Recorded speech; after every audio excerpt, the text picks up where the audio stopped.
an adept at disguise. With uses when he's sinking past his husband's watchful eye.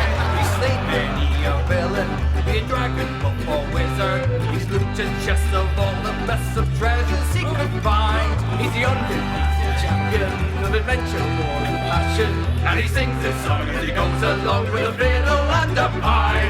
The grass is green, the air is clean, a sweet lass by my side. There ain't no party looking so I squeeze her up behind. The world is full of monsters, well, but they ain't here at the time. So lift your roast, propose a toast to these drunken friends of mine. A hero journey far and wide, but it riches, gold and magic. But he never found his true love song, and it made him sad and tired. Mademoiselle while he was walking, he was shot as he was singing. And I made a fair from over there with a bow and she was mine. She apologized profusely, said she thought it was a quarrel. And she carried him to the nearest inn where she nursed him back to life.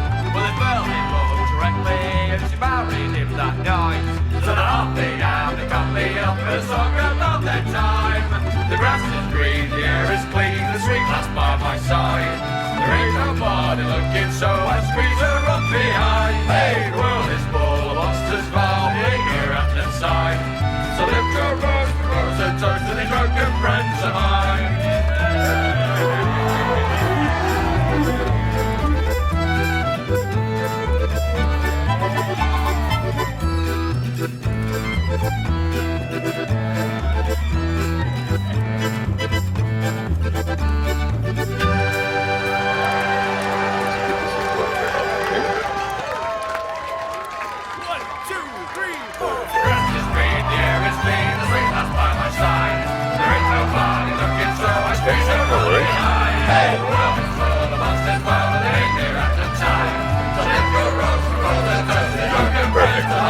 Yeah, do you want video camera as well?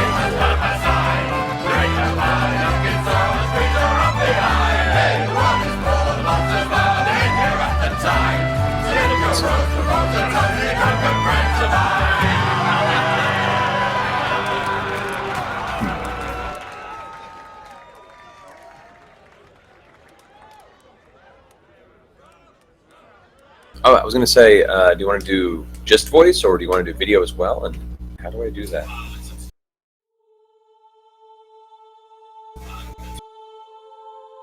Okay, cool.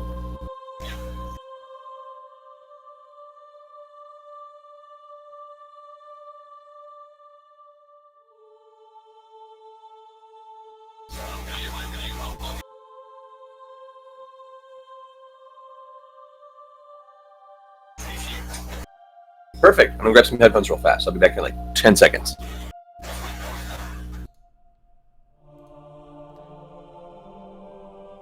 Hello, everybody. So I am just sorting out some last few minutes. I've just got our special guest. He is just sorting himself out right now. So I'm just getting all of these windows and everything ready. I've got our soundtrack playing. Hello, guys. Can you hear me? Can you guys hear me okay? Just checking everything. I know there's a bit of static. I might have to get Mr. Mercer to sort that out in a second. Is there static? Oh, shit. No, it's alright. No worries, dude. Yeah, it's just kind of like a little bit of feedback. Hello! Right, okay, so chat can hear me fine, which is nice. That's always good. Just everyone in chat's going crazy. Yeah, quite a bit of static going on. Should I try reconnect? Yeah, try to... I think it's feedback on your end, because I can hear myself coming back. So do you want to try and reconnect? Let me do that, yeah. No worries. Alright, while Matt's sorting that out, I am going to do a couple of quick announcements. Hello, everybody, by the way. So, as you can probably tell, this isn't a regular High Rollers game, and I'm really sorry about that. Unfortunately, we had a bit of unexpected stuff come up, and it meant that we were 2 players down, both Matt and Trot. Trot is off riding around on tanks that he completely forgot that he was doing. And Matt, unfortunately, just had a bit of a crazy week, needed a bit of a week off. Do make sure you give him and Kat lots of love on Twitter if you can. Both of those guys really deserve it at the moment, so go and share them lots of love. So, sadly, yeah, damn you, Trot. So, no regular game. So, we're having a Q&A instead, and obviously you've already heard a little bit of him. I have a very special guest that I kindly asked to come on, and he kindly obliged. A couple of quick things before we do that, before we get into that. So, first things first, we have our Yogscast Pride shirt, which is currently in the store. You can see it here. Oh! So all the money from this currently goes to the ILGA, and you can still buy it in the store. I'm going to put a link into the store now. So that URL, so if you want to get one of these shirts and support ILGA and share all the Pride love, do that. Obviously, you can also get your HighRollers shirt on the store as well if you haven't got one already. It is mirrored, yes, the webcam is mirrored. You can also get your HighRollers shirt as well, so get that on the store as well. And then finally, in terms of stuff that you can buy and support us and be lovely with, is the soundtrack, which there's a bunch of links there. I'm sorry for the formatting, I'm kind of doing this a bit on the fly. Grab the soundtrack online and support Steve, who is our tech guy and composer and does the music that you're currently listening to. So grab that as well. And then the last thing just to quickly announce is I am a guest on Wizards of the Coast stream, Dice Camera Action. That is on Tuesday, this coming Tuesday and the following Tuesday. It's 4 p.m. PDT. That's about midnight for us here in the UK. They're currently running Curse of Strahd. It's being DM'd by Chris Perkins, production or design manager, I think, at Wizards of the Coast. I'm very excited. Those of you who know me know I look up to Chris quite a lot, and I'm very excited to be playing in that. Looking forward to having a great time with the Waffle crew. So if you don't mind, come along. Ooh, I'm just going to angle that down a bit. If you don't mind, if you can, stay up, or if you're in the US, please do watch that. Just show them lots of HighRollers love and come and give it lots of support. And that's pretty much it. The only quick thing is hopefully next week we will be back on Sundays. We're just locking things down. I've got to confirm things with Zoe and the guys, but hopefully we'll be back to Sundays next weekend, back to proper roll on Sunday, etc. Right, so how is Mr. Mercer getting on? I know he had to disconnect and then reconnect. Let me see if I might need to re-invite him. Whoop. Send that, and then let me go in here.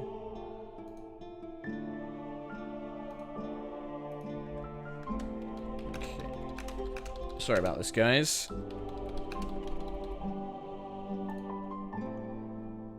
So there we go. Okay, so I think he's just sorting some bits and bobs out there. So today, I can see a few people saying that's great.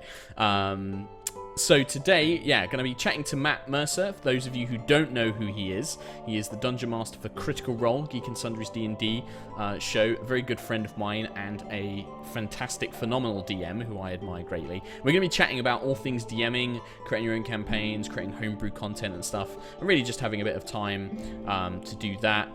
Yes, thank you, Katie. No fan art this week just because with Trot, I was away. Trot's been super busy. It's just, yeah, loads of stuff to sort it out. Matt Mercer is too busy being in every game ever. Too true indeed, BattleBard. So I'm just going to see how that's doing. So we've got that. This is where because I've got 2 monitors up, but too many of them are currently being used for anything. I can get rid of you. And let me see. So we've got that, I've got this. Okay, cool. So, yeah, so the way I'm going to do this is, the way I try and do it is I'll take questions from both chat and donations. I try and give priority to donations, but don't feel like that's the only way you're going to get your question answered. Likewise, we might not be able to answer all the questions there, especially because Matt is only going to be around for a little bit of time, so he won't necessarily be able to join us for the whole shebang. Let me just check and see. He's still just getting sorted, I think. He knows how to join in. I'm sure it'll be absolutely fine. And yeah, so I will try and take questions from chat and from donations. Anything to do there. Yeah, and it's pretty much a case of, we're going to be talking about stuff. After Matt goes, what I was thinking of doing is showing you guys some work on creating some custom monsters. So I've had a couple of ideas for some cool new monsters that I was going to show you using a very cool tool, online web tool, and show you, my process for creating custom encounters and custom creatures. Maybe create some magic items as well if we have enough time. And then for the last sort of hour or so, we're going to get Katie on and probably just chat about HighRollers and do some general Q&A as well. But are you there, Mr. Mercer? Hello. Hello, is this any better? Is that better? It sounds, yeah, there's no feedback. I'm just waiting to see if chat is like, oh, he's too quiet or he's too loud or something. I'm just going to turn Probably it a little bit. But how you doing, friend? How are you? Good. Just holding on to all the chaos and trying to get sleep in between. How about you? Yeah, I'm good, thank you, man. I'm sorry for waking you up so early to join us, but I really do appreciate you guys, I appreciate you coming on and stuff like that, especially on your Saturday morning. Heck yeah, man. I can chat with you. I miss you, bud. Yeah. So Matt and I have been friends for a while now, and as I was saying earlier, if you don't know who Matt is, which I'm sure most of you do, he is the Dungeon Master for Critical Role, which is on the Geek and Sundry Twitch channel on Thursdays, but you're going to have to remind me what US time that you guys stream at, because I can never watch it live. No worries. We are 7 p.m. Pacific time, 7 Thursday p.m. nights. Pacific time. There you go. So if any of you guys from the US are watching, definitely, and you've not checked it out yet, definitely check out Critical Role. It was a huge inspiration for High Rollers. We all love the show as well, and you know Matt's a fantastic, sublime DM and well worth watching. And also, speaking of that, you've got another stream starting up as well, haven't you? Actually, just to do a quick bit of stuff, because you're doing what's it? The Force. I'm trying to remember the name now. My mind's gone blank. The one with Wizard of the Coast. Force 9. Force Grey. Force Grey. That's I'm getting Force confused. Grey, Gale right. Force 9 and you know Force Grey. It's an easy bit of confusion. It's okay. So Force Grey, which is the new. It's all to do with the new Thunder King Storm. Yes, the Thunder King's backyard. Yeah. Storm King's cabinet box. I don't know. It's one of those. One of those. Yeah. And you're starting that with Wizard of the Coast starting soon, I think, isn't it? Yes. They're going to start showing that soon, I think. I'm not sure what the production schedule is. In case you can't figure out, as a lot of things in this industry are, it's perpetually seat of your pants, even on the official side. So yeah, absolutely. Yeah, no, I know that. Speaking to Greg and Chris from those guys, because I'm going to be jumping on DCA, and it's kind of been the same thing of just like, hey, are you free next week? It starts at midnight your time, and I'm like, sure, yay! So that's going to be a lot of fun. heck yeah. So I guess like I don't want to make it too like interviewy and podcasty, but I guess maybe kind of give some of the guys, because you know I'm sure everyone's watched Critical Role, but you've been like me, you've been playing D&D for a long ass time, right? Comparatively to a lot of folks, yeah. I mean, there's some OG gamers who've been playing since the old Gygax 70s days. But from their standards, they're like, oh, look at this little baby. But yeah, I've been playing for over 20 years now. Most RPGs started with D&D, so D&D over 20 years. Yeah. And because you guys, with Critical Role, if I'm right, it started quite a long time before you guys actually started streaming. You guys were playing it as just a normal, you know, having a bunch of, you know, friends over and playing a game, and then it kind of became an opportunity to start streaming with Geek and Sundry, right?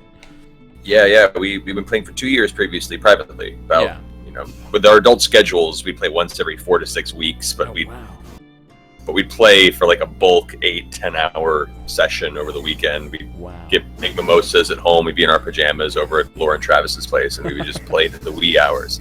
Amazing. Yeah, that sounds. It all. Yeah, go on.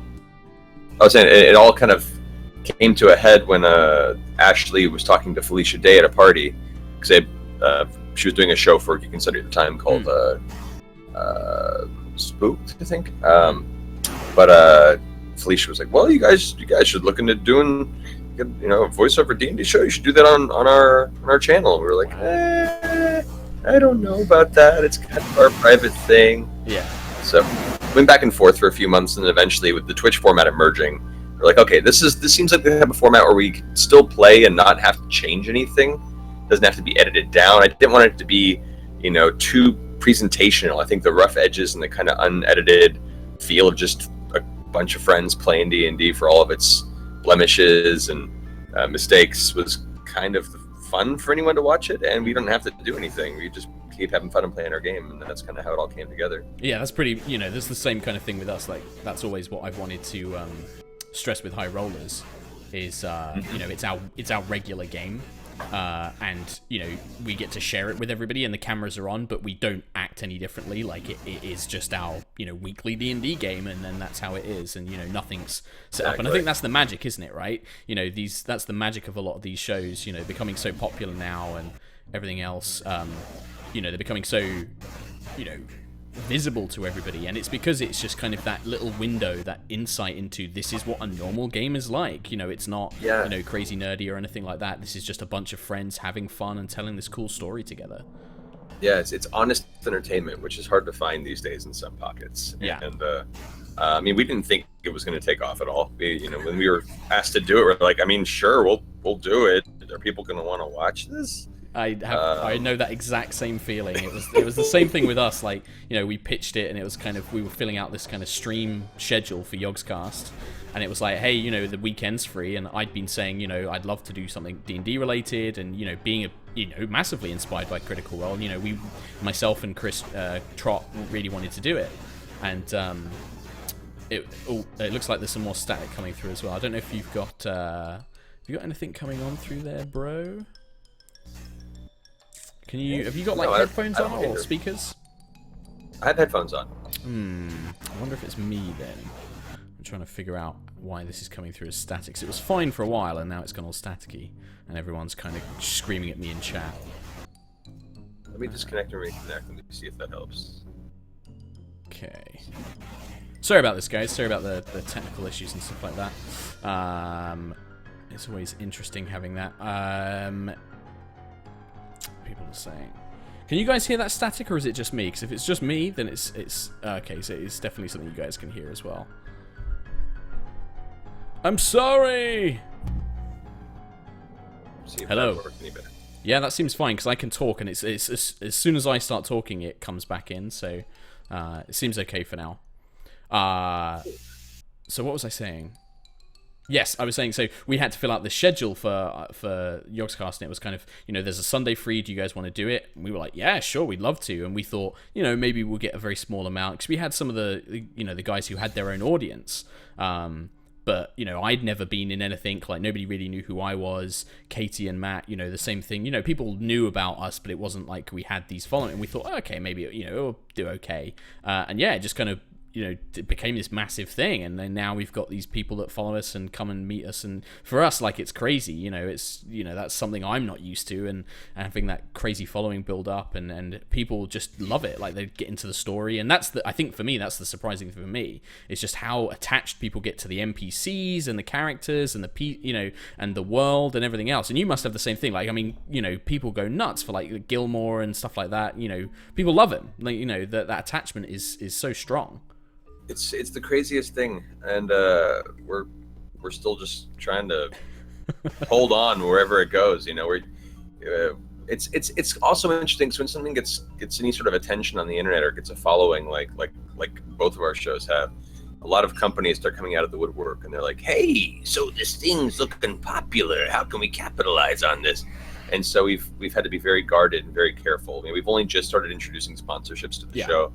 But we've been very, very particular that they're people that are, one, actually passionate about our show and are fans of it, and two, you know, are on brand with our audience to make sure that there's something that I don't feel like it's being forced down their throat. Maybe it's things that we genuinely think they'd be interested in. But yeah, we've had a lot of very interesting folks come out of the woodwork, and we're like, nope, we want to try and we want to make this as legitimate and as honest as possible.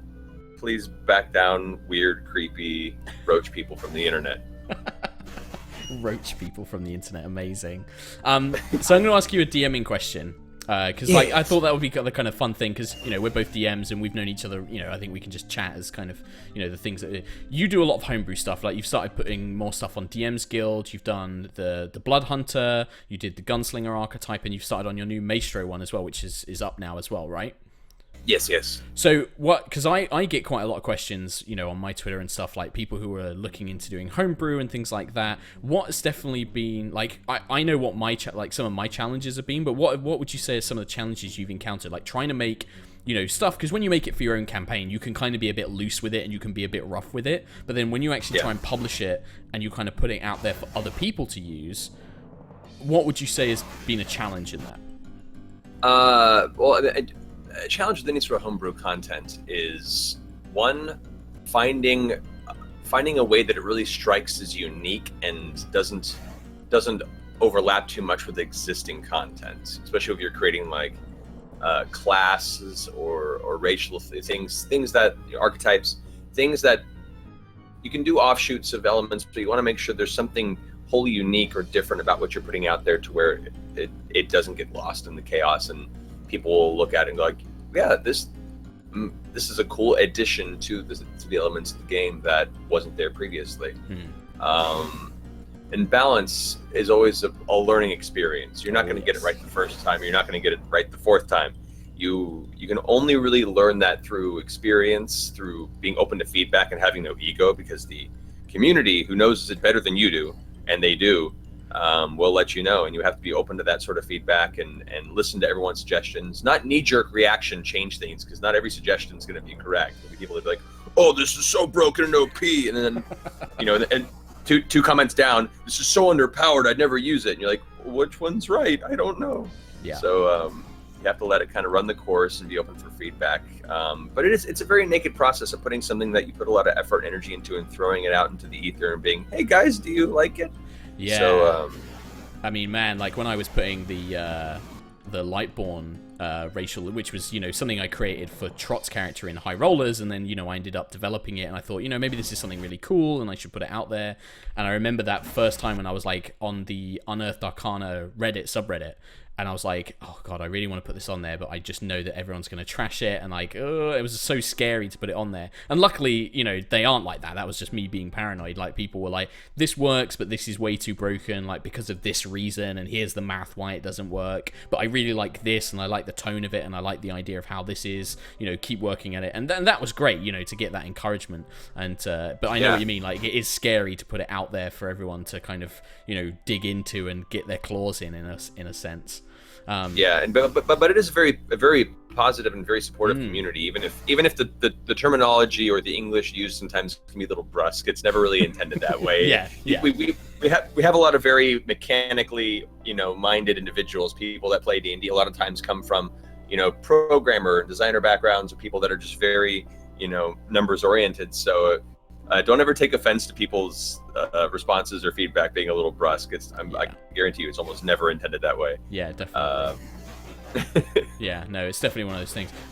Because I've seen a lot of people in chat asking me, no, I'm just very hot, that's why my face is so red. I didn't actually get sunburn on my face. I'm just very warm in our flat right now, so I'm glowing red on the webcam. I think the webcam's got some weird colouring going on as well. I'm just going to dip in and see if we've got any cool questions. So, is there, I was going to say as well, with your DMing, right, because I'm sure you get asked a lot, like the same as me. Can you get a lot of people on Twitter and at conventions kind of asking, what are your tips on DMing and stuff like that? But one thing which and this is more for my benefit as well, because I think one of your strengths that you do with Critical Role is just the way that you describe stuff and the language you use creates just such a crisp, clear image of the settings that the characters are in, and it really just enraptures everyone into watching it, and that's both the players, because the one thing I noticed with Critical Roleplay, like, your guys are just always engaged. They're always looking at you, waiting for the next thing, or they're talking to each other, and they're always in character.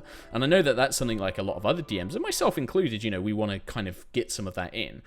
Do you have like tips for making like that kind of really enthralling environment, and really kind of that descriptive way that you can kind of create that landscape around? Read a lot. Yeah. I mean, it's true. There's so many great novelists and writers out there that kind of pave the way for that universally. I read a lot of books growing up. I don't have the time these days, unfortunately, but grow a love of vocabulary. There's a lot of great websites you can sign up for that have vocabulary words of the day. And I know it sounds super geeky, but hey, we're on a D&D podcast. It's fine. Yeah, definitely. But I love unique and obscure vocabulary words. I try and find unique and interesting ways to describe things. Some of my favorite words are like, and you'll notice it occasionally if you've been watching the show for a while, words like viscous or acrid. The things that aren't often used, but just the sound of them help describe an element of what it is you're trying to convey. Yeah. And as far as preparing a scene, to start getting you used to and comfortable with the idea, make sure that you hit all the senses, or as many of the senses as you can when the players enter a new environment. Smell is a very important. Tactile, elements, textures are really important. Temperature. These are all things that a lot of people think, well, the color of things, or you know, kind of what it looks like, and that's cool too. But the actual other senses are also very important to really paint the full picture and to immerse your players, and conversely, or your audience if you're streaming, into that moment. So preparing those elements in advance and getting used to thinking from that perspective of all those different senses and how they're affected by the enter point to this one location is tremendously helpful. Yeah, I think that's it. Like, that's one thing. I mean, the smells one I've tried to incorporate a bit more, and it's one of the, I mean, you're talking about, you know, words that you use frequently. At least your words are things like viscous and acrid. I unfortunately have the terrible habit, which is the one I always say. There's one, I think it's like something very dull. It's like literally, or it's like, and things like that. And I'd much rather have things like acrid and viscous in my vocabulary that people are constantly making fun of me for. But yeah, don't worry. Right. I get made fun of all the time for using words like finding purchase. There's a whole drinking game on how many times I use the words purchase or ma. Yeah, the internet makes sure that you cannot escape those repetitive phrases. Yeah, it's kind of how it happens. I imagine some of your players also make it quite hard for you to get. I mean, I can see Sam and Liam being terrors for that and constantly kind of making references to things like that. You know, when the cameras are off and things like that. Oh, sometimes when the cameras are on, they don't let up. That's part of the fun. It's kind of a duel at times between me and the players in a fun way. Yeah, it's one of those things. Like I was telling a story to somebody. I can't remember the other. I think it was at Comic-Con, and somebody was talking to me about it, and they were talking about Critical Role, and you know, they said like, oh, you know Matt, don't you? I was like, oh yeah, he's, you know, oh, have you ever, you know, would you ever go on as a guest and stuff? I said, well, you know, that's completely up to Matt, but I did get to go and watch an episode, and I was telling the story of how Sam arrived late, and I had to, like, nobody else was free, and the stream was running, so I went up, opened the door, and as he came in, he kind of gave me that look of like, I don't know who you are, but I'm assuming you're part of something, so I'm just going to carry on. And then when he sat down, and he's looking over, and he's like wanting a drink, and I'm literally trying to find bottles of booze, and I'm like holding them up, like, this one, Sam, or this one? And he's just like, yeah, that one. And just, the fact that you have like that, that's what I love about streaming, is like those organic moments where you can just see that behind the scenes stuff. Like, keep those in. Like, I hate the idea of that stuff kind of being removed, like seeing somebody, you know, arrive late and like trying to, you know, clamber for, you know, booze off, you know, from somebody off screen and things like that is just such a nice part of the streaming thing. It makes it feel so much more realistic, really. You know, it makes it feel more like the audience is genuinely there and they're part of it, you know. I agree. I try to throw this out there for you guys who don't realize. I know you say that me and Mark have known each other for a while. We've known each other for going on 10 years now. Yeah, that's true. Like, oh man, when I was a little scrub and messaging you and being a little fanboy, and then it just, and then we got to hang out, and I realized, oh, this guy's pretty cool. I can hang out with him. I was like, I have a British friend. It was awesome. And then and just to put in perspective, the how kind of weirdly fated the current situation of us both running our online D&D podcasts are. My first time to the UK ever gone to Europe, going to the UK. People are like, I'm going to go ahead and make sure I prepare to backpack here. People are like, I'm going to make sure I go visit this castle. I go, I'm going to make sure I prepare an amazing one-shot and bring a bunch of my minis so I can run a game for Mark and his girlfriend at the time. Yeah. And that's what happened. And I got to do the same for you as well. I got to run you like a one-shot for you and then your partner at the time. Like, I love the fact that that's what we've done. Just like, you know, despite living, you know, so far apart, like when you come over, we play D&D. And the thing as well is like, you've come out as a guest to conventions that, you know, I've been involved with. And half the time it just ends up with us sitting in a bar talking about, because this is the other thing, is like, you know, with the Vox Machina game going on so long, I kind of knew a few things before the stream started, like the story about, you know, Trinket with Travis, when Travis almost got Trinket killed. I remember you telling me that story at a convention, and just like, you know, I didn't know, you know, I obviously knew who everyone was, but it was just one of those things. And then obviously to see that following on the stream, so like whenever there's a reference to it, there's a little part of me where I'm just like, yeah, I remember that. Like, that was something I remember hearing. So it was just, it's so cool that we've got to share those stories and stuff. And yeah, like to further emphasize the kind of weird friendship we've had, when Matt was brought over as a guest to a convention, I did throw up on his shoes, and he did help me stagger back to my room while I was incredibly drunk. So we've gone through, I think, you know, we've done the checklist for friendship now, really, haven't we? Oh yeah. I have on my phone still a collection of at least 6 different photos of you passed out in different places. Yep. different bars, different hotel rooms. You karaoke room. Yep. I have a whole collection of Mark passed out. It's great. Yep, that's pretty much it. Right, I'm going to get away from this embarrassing talk now, and I'm actually going to get onto some questions, because we've had some donations. Okay. We've had some donations through on the Twitch channel. I need to read out some questions. Awesome. So, all juggled. I'm not going to read. I'm going to read all the donations later, by the way, guys. But I'm going to focus on the questions that are relevant to me and Matt right now. So I will read all of these, I promise. So this is from All Juggled Up, who donated, and it was, "Hey guys, 2 quick questions. What do you do when a player suddenly tries to kill off an NPC who has major importance in the storyline?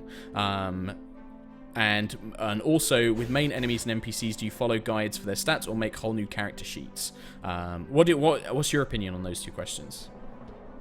For the first part of the question, I mean, you have to gauge what the power level of the NPC is. The NPC is very important. Are they killable by that player? Are they super skilled? Do you want them to really make that a moment of power? You know, if the player tries and attacks an NPC, what would happen if that NPC then suddenly grasps that blade with their gauntleted hand and stops it midair and glares in their face, saying, "What are you trying to do to me?" You know, like, you can change that power dynamic and all of a sudden give the player the idea that, oh, I'm not all powerful and can do whatever I want. I have to possibly consider more powerful creatures and entities than me.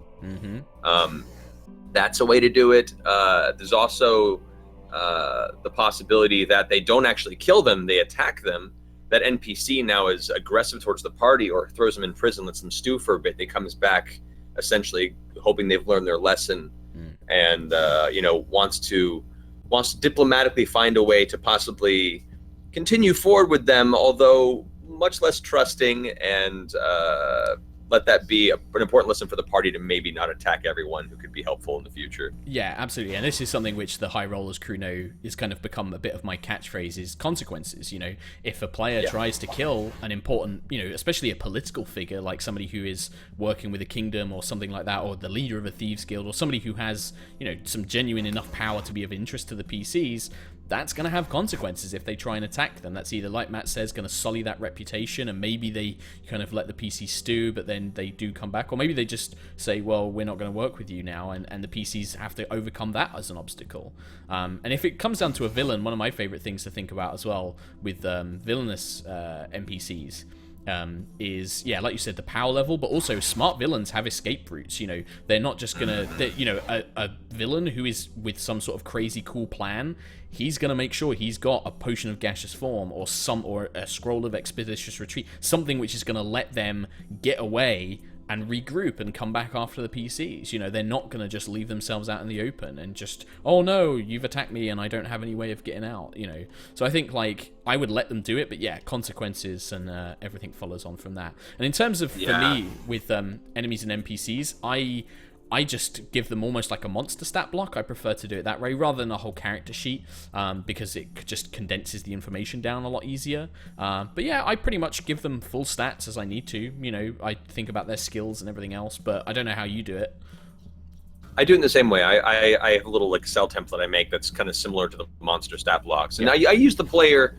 I use the player character abilities, and the classes as an influence point. Like for Kevdak in our I was very much a by the book almost barbarian battle master crossover, but I didn't want to have to sit there and make an entire character sheet. So you kind of you pull elements from it and you create it based on that, but don't feel you're behooven to player progression. It's meant to be an entirely separate system. Creatures and NPCs can be whatever the hell you want to. That's part of the fun of the mystery. Yeah, and that's something, so in the High Rollers game, like the Broken Sky, a lot of the agents and the thugs and things like that, I take, the generic sort of human bad guys in the monster manual, but I'll add, special abilities that theme them with that group, because they need to feel unique. You don't want to be fighting the same, it's, a veteran from the monster manual or a scout from the monster manual. You want it to feel like it belongs to the story that they're currently in. Because I was going to, you mentioned it before, I was going to say, with Kevdak, you added the player classes and stuff. For me, I think that's the distinction of a truly, scary NPC villain. That is your big bad for that particular arc or that chapter or whatever it is, because that is, they are on level with the PC now, and they can even go beyond that and be a lot scarier as well. And Kevdak was a great bad guy. Just like I think he really put into Travis's mind, like, okay, no, I can't win that. Like, you know, I loved that when I was watching through the episode. Just, you know, it really kind of instilled that fear of like, oh shit. And you can see that as well. That was a great moment to watch, just watching that sort of panicked look on everyone's face of like, oh dear. Which is always a great moment for Dungeon Master, when you realize you can instill a bit of humility or an understanding in the players that maybe we shouldn't fight this head on. Maybe we should be creative, or we should run. Yeah. Those are important lessons early in your campaign to put in there. Not every battle is meant to be won, at least not yet. If they come up with very creative means of doing so and they push through, then don't rob them of a victory. If they actually find a cool way to do so. If you think it'll really hinder your storyline if they manage to take down a specific NPC in the encounter, like Mark said, really smart, intelligent NPCs will have an escape route. And you don't want to feel like you've Deus Ex Machina it necessarily, but you want to think on the side that they're smart enough to find a way out, and not all enemies have to run when they're at 10% hit points. Sometimes even 50%. It's like, okay, oh yeah, I'm gonna get out of here. Well, that's it. Like, I think, like, for me, like, a villain, what sets apart a great mastermind villain is, am I fighting on my terms? No. I'm going to run, and the next time we meet, it will be on my terms. And Agreed. That's even not, 75% health or whatever. Once the PCs make it clear that he or she is on, not on their, doesn't have the advantage, they're going to run until they can get the advantage back. And I think, it's like you said, you don't want to Deus Ex Machina it and just kind of be like, oh, okay, they get away randomly.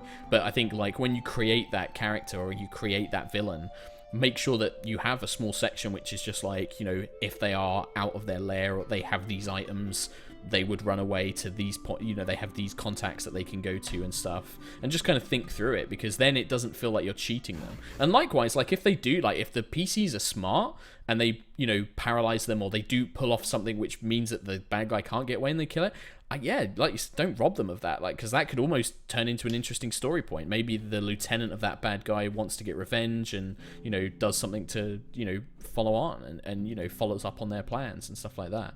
Yeah, and that actually is a good point I want to jump on too, kind of playing to the first question about the players killing an NPC. If one of your players goes a little murder hobo very early in the game and does murder somebody in a way that you're like, oh, that person just murdered somebody, a lot of times people tend to glance over that, or gloss over it and not hide the body and you're good. Imagine what would happen if all of a sudden, as they progress through the town, there's now a hunt for the murderer of a respected member of the community, and now that player has to consider being caught. Perhaps they do get imprisoned and they have to escape with the party's aid, and now they're a wanted criminal, a murderer who there's a bounty on their head, and now for the remainder of the campaign, they cannot go near that town again, and there's this ever worry that perhaps there are individuals hunting them down in hopes of making that money. Yeah. So, like, that's a whole storyline gift that you gave that player, because they were a murder hobo for a moment, but they now understand the consequences of doing so, and you've built this whole cool story thread that could play out in the future. So sometimes let them make their mistakes, but make sure they're aware that, like you said, their mistakes may have consequences. Yeah, I think, like, we've had that really. I think we had a really good example of that in the High Rollers, where we had a character who kind of did a very similar thing, and I think he wasn't trying to be a murder hobo. It's a very good player. It was just one of those didn't think things through, and it resulted in NPC death, and that became quite a big story point. So it's, even if it's not a murder hobo thing, it can just be poor decision making of, like, not realizing that setting things like shops on fire is you might approach it in one way, but that still means you're setting a building on fire with somebody inside it, etc. And it's just one of those things where, yeah, like you said, like, it's just kind of, you can give that character an interesting story point from there. And I think, like, if you get parties that just want to be murder hobos, one of my favorite things is, like, they become the villains, and then suddenly maybe there's the king hires a good party to come after them, and then that creates an enemy for those guys as well. Yes. Right, I've got another question. We've kind of answered that one. Hi, Mark and Matt. A question for you both. I have to use Roll20 to play with my group. However, should I consider using a pen and paper for information as well? So I'm guessing maybe that's like, I'm guessing they're trying to ask using a pen and paper for information as well. Do you mean like sending notes? I'm guessing they mean, or maybe writing notes down? That's what I'm thinking. And I mean, you can do pen and paper, or you could have a Word document up on the side of Roll20 that you can type everything into. Yeah. But as a DM, you always want to have some sort of note-taking capabilities, because the players will throw things for a loop. You'll be forced to make up NPCs in the spot that you want to remember their name later. And that's one thing I have fallen down on, because those of you who have seen the HighRollers set, I don't have a lot of space. Oh, I can hear Dagon in the background there. That is Dagon in the background, yeah. And yeah, I forget to take notes, and that has bitten me in the ass a few times. You know, I've gone to remember an NPC and I can't remember it, or I've got their voice wrong, or I've forgotten something that the players said that they did, and, you know, so having that note-taking is absolutely, yeah, very vital, and that's a mistake I've made that you should definitely take from. And in terms of, like, if you do mean as well, like, sending, you know, physical information to the players, that's a nice little touch. It can be a nice little thing if, you know, if you can send a letter, or even kind of if they live nearby, just drop it off at their place or something like that. That could be a nice little touch, and it could create some nice secrets or whispers, as you have it on Critical Role with the nice whispers. I find that stuff works really well, like giving them a physical letter that they have to open and is only for them, because it kind of creates this mystery around it as well. Definitely. The second question was, what is your favorite memory you have from D&D as a player or DM? Man, it's a lot to pick from. It's a big question. From a player standpoint, I did have a moment that I really enjoyed, and that I think I've used this as an example before for taking big risks as a player in the game. I was playing a dwarf fighter in a campaign years and years and years ago, and we were climbing down this sheer cliff face into this ravine where this mage's tower had been constructed and been forgotten for a while. And so we're making our way down. It's hundreds and hundreds and hundreds of feet to the bottom of this ravine. A fall would be instantaneous death. And as we're making our way down across the winds that are blasting against the side of this ravine, all of a sudden we hear this screeching sound in the distance. As we look over our shoulders, we see what looks to be a pack of wyverns that live in the vicinity, that are indigenous to this cliff, start coming to attack and harry us. And everyone's like, oh shit, go, climb down. And so everyone's making all these checks to try and make it down the cliffside as fast as possible. And I'm like, nope, I'm gonna wait for one of these to get close to me. Yeah. And it does, and I'm like, I jump on it, and it got to the point where there was a series of checks where I had a pretty good chance of failure, and failure probably meant character death. Yeah. Just instantly, boom, dead. But the fact that I managed to succeed to hold on, wrestle this wyvern to the ground, and then slay it, and then take its head and use it as a trophy for a while was a cool moment. But I had all the other players screaming at me the whole time, "What are you doing? You're gonna die!" And to me, it was like, yeah, I may, but man, what a glorious story would it be if I did die, and if I didn't, what an even more glorious story. And that's the essence of D&D to me. You know, you can play it safe, but it's those risk-taking moments that really define the memories that you keep. Yeah, especially for a character like a dwarf fighter, it's very kind of go trick the dragon slayer, the troll slayer, kind of that. Yeah, I might die, but it'd be a glorious and amazing death. And yeah, like you've got to have those risks. That's amazing. I've not. That's one story you've not shared with me, so that was really cool to hear. I think my favorite memory was I was playing in a game. It's just a local game with some local friends back when I was living in Brighton, and I was playing a drow sorcerer wild mage who was she grew up on the street. She didn't really know anything about being a drow. Very kind of scruffy, self-serving urchin type of character. And I'd got locked in prison because this town. I was a drow. They were like, don't trust her. Lock her up straight away. And it got locked in, and the town came under attack from these very savage orcs that were attacking. Massively superior force, and the DM had kind of really been hinting at us that we needed to either get out or make some preparations that we hadn't done, and so it was going really badly. I managed to break out of this prison, kind of snuck my way out, and this was just pure RNG. This was why it was an amazing moment. I get up, there's this massive fight, and I think these orcs all rode dinosaurs. It was kind of one of the things that made them. They were like a savage orcs, and they rode dinosaurs, and they used dinosaurs as like pack animals. And so we've got these two massive stegosaurus with all these orcs on it, kind of like hurling spears. And I get up and I just cast, I can't even remember what it was, like Scorching Ray or something, but I triggered the Wild Magic Surge, and the DM rolls it, and he just goes, I can't believe this. and then the way he describes it is a unicorn jumps through a portal and just starts absolutely laying waste and just completely turns the tide of the battle. And the best thing is at the end, and the DM was really great. He just ran with anything that kind of happened and that you threw at him. The whole town turned on me, and they were just like, "Oh, you've summoned this creature of good. You must be a hero. You must be a prophesized hero."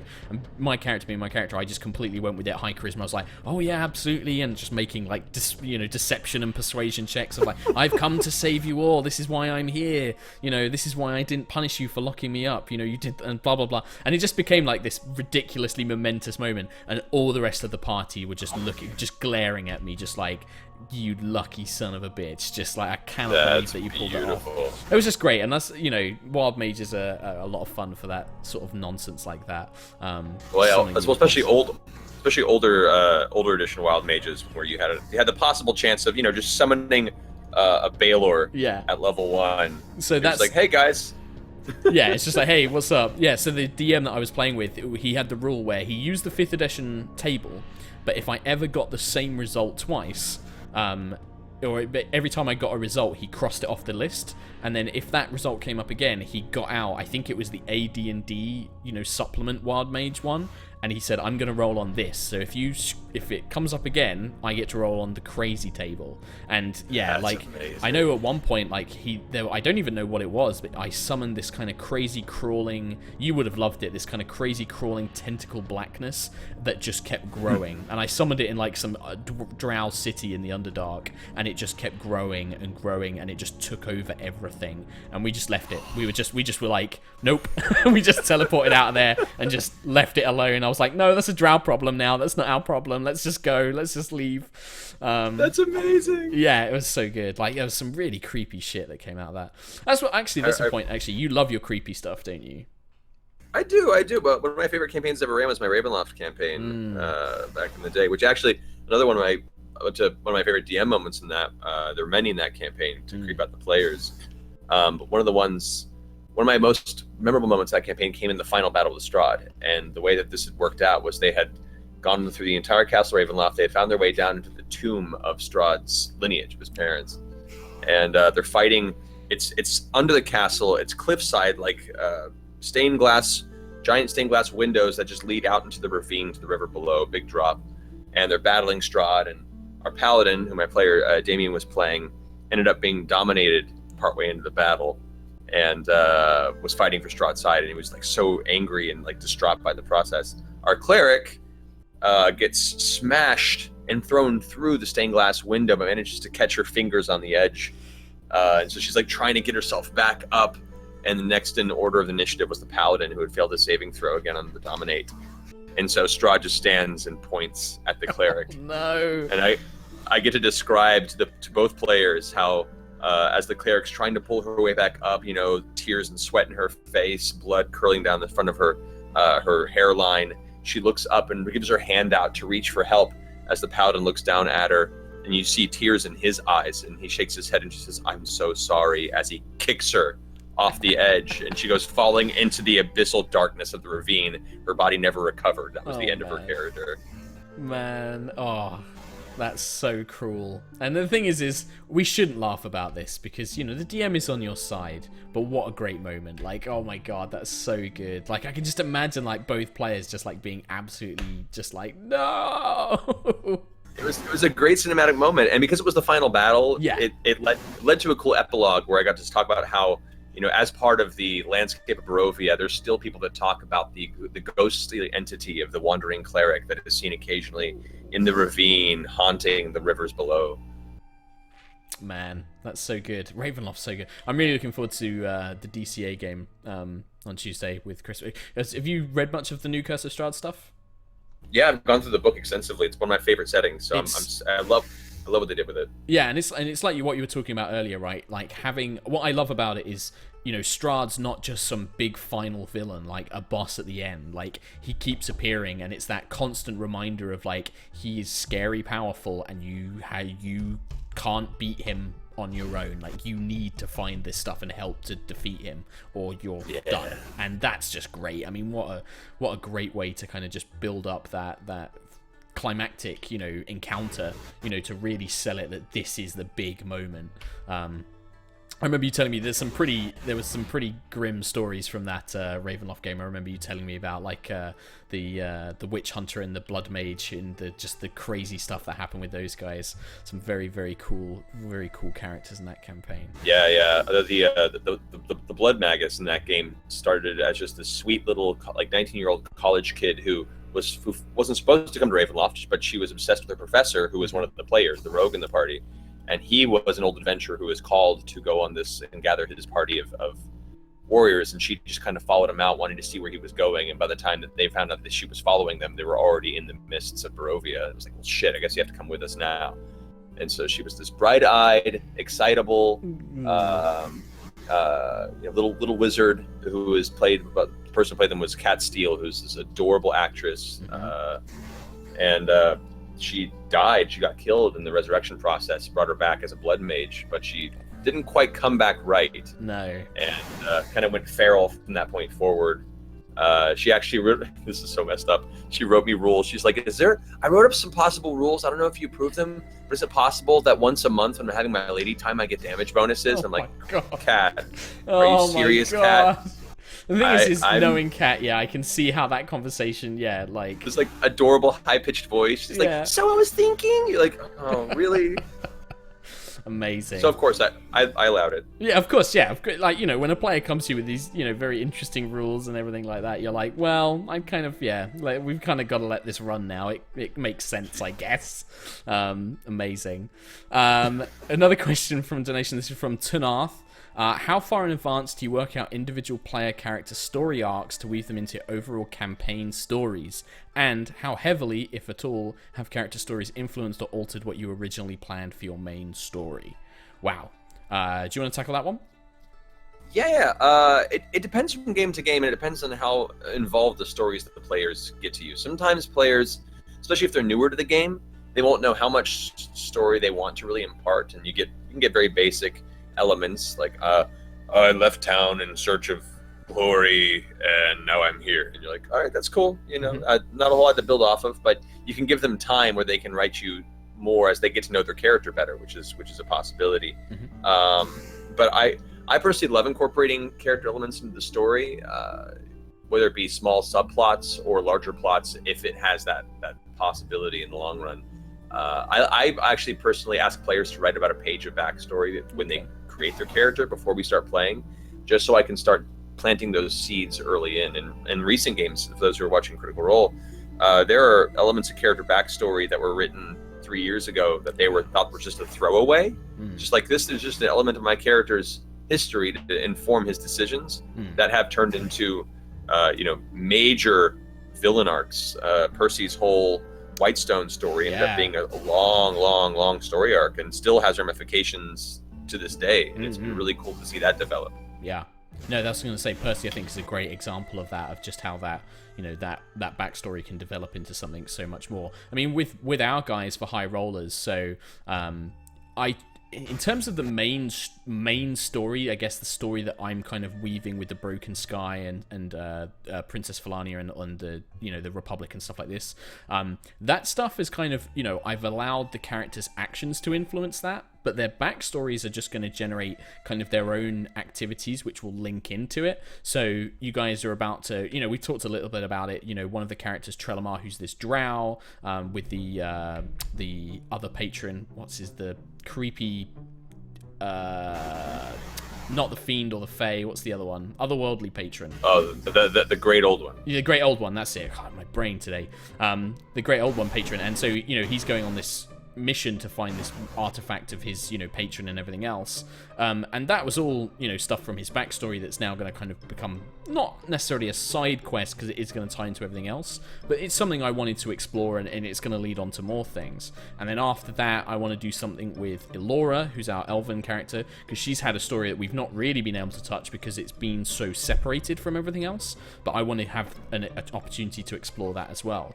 And what I did for the players is, because a lot of them were new and some of them had never played D&D before, and I didn't want to overwhelm them with like writing a big backstory, but I just kind of said, come up with an ally, an enemy, and a secret about your character that nobody knows. And just those 3 things as a starting point were enough to get them thinking. And then as we played later on, they wrote more and said, okay, well, actually, I want to have this, and I want to have this, and, I did this, and they added more as we went along. And I think especially if you've got new players, that's a nice way of doing it, because it's something simple that they can focus in on, but then it also gives them a lot of opportunity to explore that and develop it later as they go, which is quite nice. Totally. And if you want to really go with something that's quite funny and interesting, give them that sort of like 3 questions, but then have each player pass the page to the character on their left, and the 4th question is like, now write a secret about that character that even they don't know. And that can be quite interesting, because you can kind of have some funny, interesting ideas spawn from that you can then develop as well. And it's something that the character themselves don't even know about, which is always fun. And the other players feel a bit more involved, and they feel like they know a little bit about that character. But obviously, that's up to you whether you want to do that, and whether it's suitable for your group. The other thing I was going to say, so I'm trying to read through chat. There's a load of questions in chat. So for those of you, just a quick reminder, this is Matthew Mercer. He's the DM from Critical Role, which is on Geek and Sundry's channel, good friend of mine. And we're just doing a Q&A today, because unfortunately it's a bit of an unexpected missing game. I've seen quite a few people saying, do we use the gods in our game? You use the standard DMG Pantheon, right? Or you use like a mixture of Pathfinder and 5th edition gods. Is that right? Yeah. It largely because when we played Pathfinder for the first 2 years of the campaign, and then we switched over to 5th edition for the stream, partially because I had finally got a chance to look at 5th edition and really, really liked the changes they had made. Yeah. And because we had such a large party and combat was already a slog with the floating modifiers that are intrinsic to combat and such in Pathfinder, I found that the simplification and streamlining of combat comparatively in 5th edition was much better for us if we're doing this on camera. Yeah. But we had a cleric in the group that had already spent most of her story in worship of Saren Ray, and I didn't want to just just swap out her deity. That would have been a little weird. So we carried over Saren Ray, at least from the Pathfinder Pantheon. But other than that, it's still the Dawn War Pantheon, which I actually like. I think it's a good structure to play off of.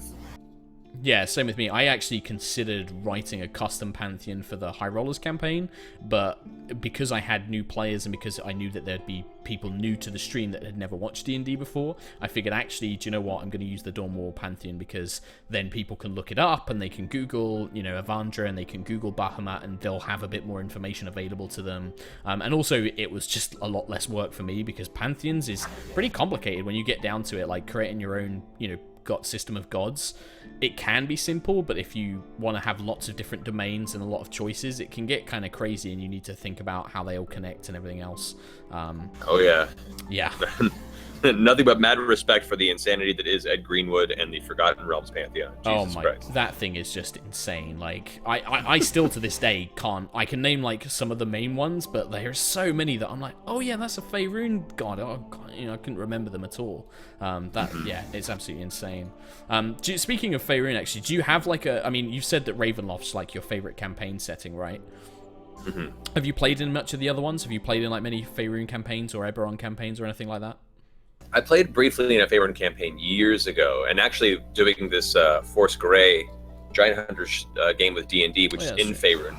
It's been really cool to kind of revisit that world and brush up on my research and what things have changed since the older books, and it's been kind of cool to revisit all that. Yeah, because there must have been so many. I know that you've had like the Spell Plague and like the God Wars and all this kind of stuff that's all happened and everything else. Mm-hmm. Did you ever play like any Planescape or Spelljammer RPGs?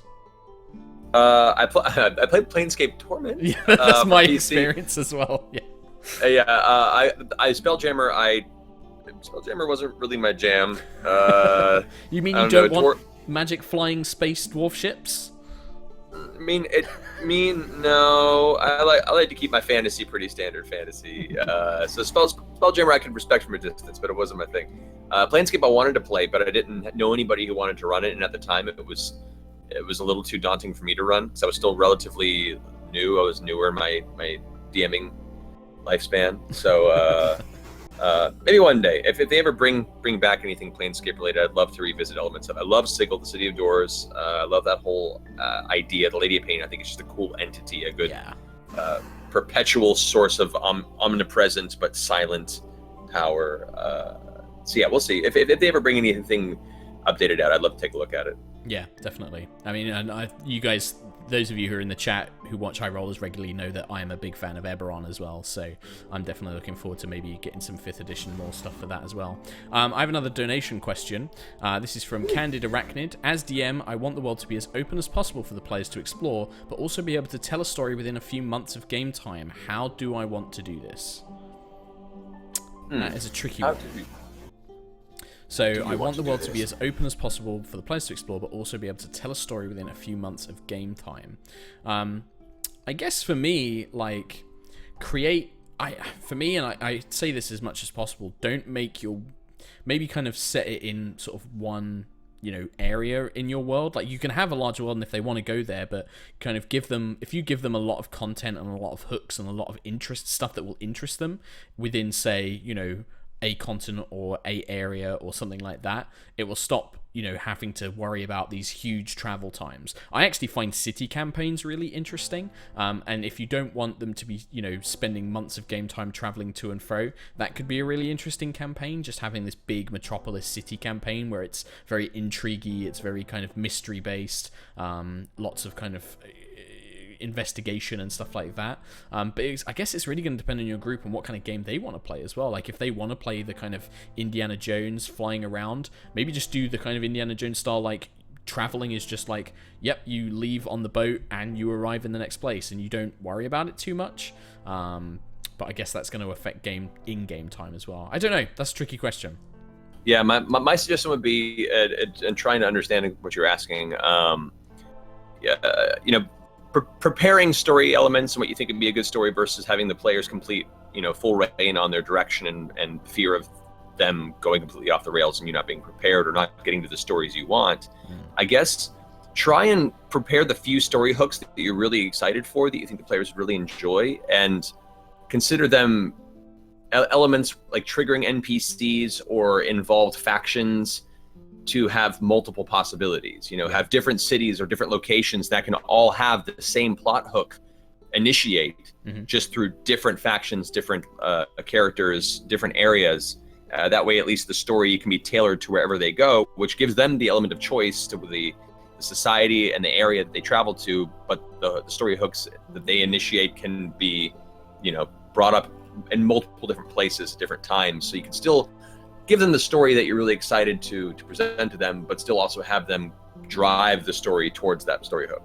Yeah, it's like, I know you did the DM tips, and it's kind of one of those things I think you mentioned, is that don't look behind the curtain. Like, you can reskin this stuff and they won't know, genuinely. Like, I mean, I've talked about it in some previous Q&As and when people have asked me on Twitter and stuff, like, you can have the same plot, the same quest, but in two completely different locations. You just reskin it. The NPCs become slightly different, the town that they're in, the location that they're in becomes different, but it's still the same thing, and you can use the same monsters and everything else. And yeah, it's just that idea of, like, if you don't tell them, players won't know all this stuff that you're doing, because they just think that you planned it all in advance. They that's just what they think. Yeah, I like the do not look behind the curtain kind of idea, because it is true. Like, so much of and this, man, like, so much of DMing is like, players just force you to think on your feet, and you're like, okay, yeah, you can do that, just let me get a thing here, yeah, blah blah blah, that's when, yeah, you find this thing instead. That's most of it, man. That's part of the thrill of being a dungeon master for me, is the players always throwing you for a loop and you trying to perpetually keep up the illusion that you know exactly what you're doing. Yeah. Oh my god, man. High Rollers, I think, because for me, like, I've not DM'd a campaign every week for a long time. And I know we have some breaks and stuff like that, but generally we do it every week. Whereas before, I was doing it like every 3 weeks, every 4 weeks and stuff. And just having to be on every week and kind of be able to go, ha ha ha ha, and this happens instead, is, oh man, it is such a thrill. You're right, like, that's the best bit of it, just like that frantic improvisation and just trying to go with the flow. And it's why, like, my favorite thing is when players like you said, like that, not moving away from the mechanics, and when they try the risky things or they try the, you know, the descriptive actions. I love that. It's my favorite thing when players do it. Like when they go beyond the normal mechanics of the game and they say, I want to, you know, try and charm the hellhound because I'm a tiefling druid, or what, you know, things like that. Like they try and, you know, or they want to try and backflip off, you know, run up walls, and I just love that kind of I guess for me, like, that's the stuff that helps it make it feel like an action movie or like a movie in my head. Like when they do stuff that isn't just I cast spell, I attack twice, you know. Right. Well, it also for me exemplifies what's so special and different about role-playing games beyond video games. Yes, absolutely. You aren't confined by the rules. The rules are there to facilitate, but they aren't necessary.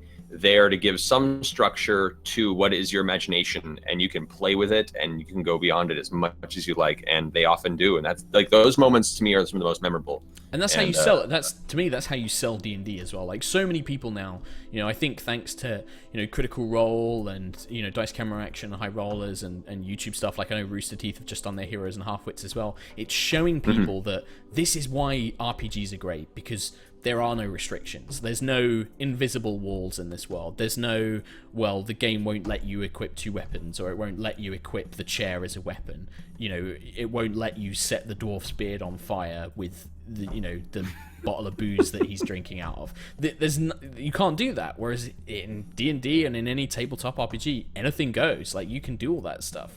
I mean, and that's where, honestly, that's where the best stuff comes from. Like, my favorite and silliest memories of D&D comes from that bizarre, you know, breaking the fourth wall stuff that you can do. Yeah, definitely. So good. So good. All right, I'm going to try and answer a couple of questions. I know you can't stick around for too long, pal, but no, it's okay. I can stick around for, you know, like 10, 20 more minutes if you get time. Is that cool? Awesome. Yeah. So this is from Tired GM Syndrome. How do you keep burnout at bay when doing a weekly game session on top of a 40+ hour a week job? Well, for me, it's because High Rollers is my fun. Like, that's, you know, I'm sure everyone's like, oh, but Mark, you work at the Yogscast and stuff. Like, yeah, I do, and it's great. I love the guys, and it's really fun. But High Rollers is my thing, and honestly, it's what I look forward to every week. It's my special 3 hours that I get to play D&D with my friends. I get to do my favorite thing in the world. It is difficult, like, sometimes preparing, because I don't have a lot of free time to do it in.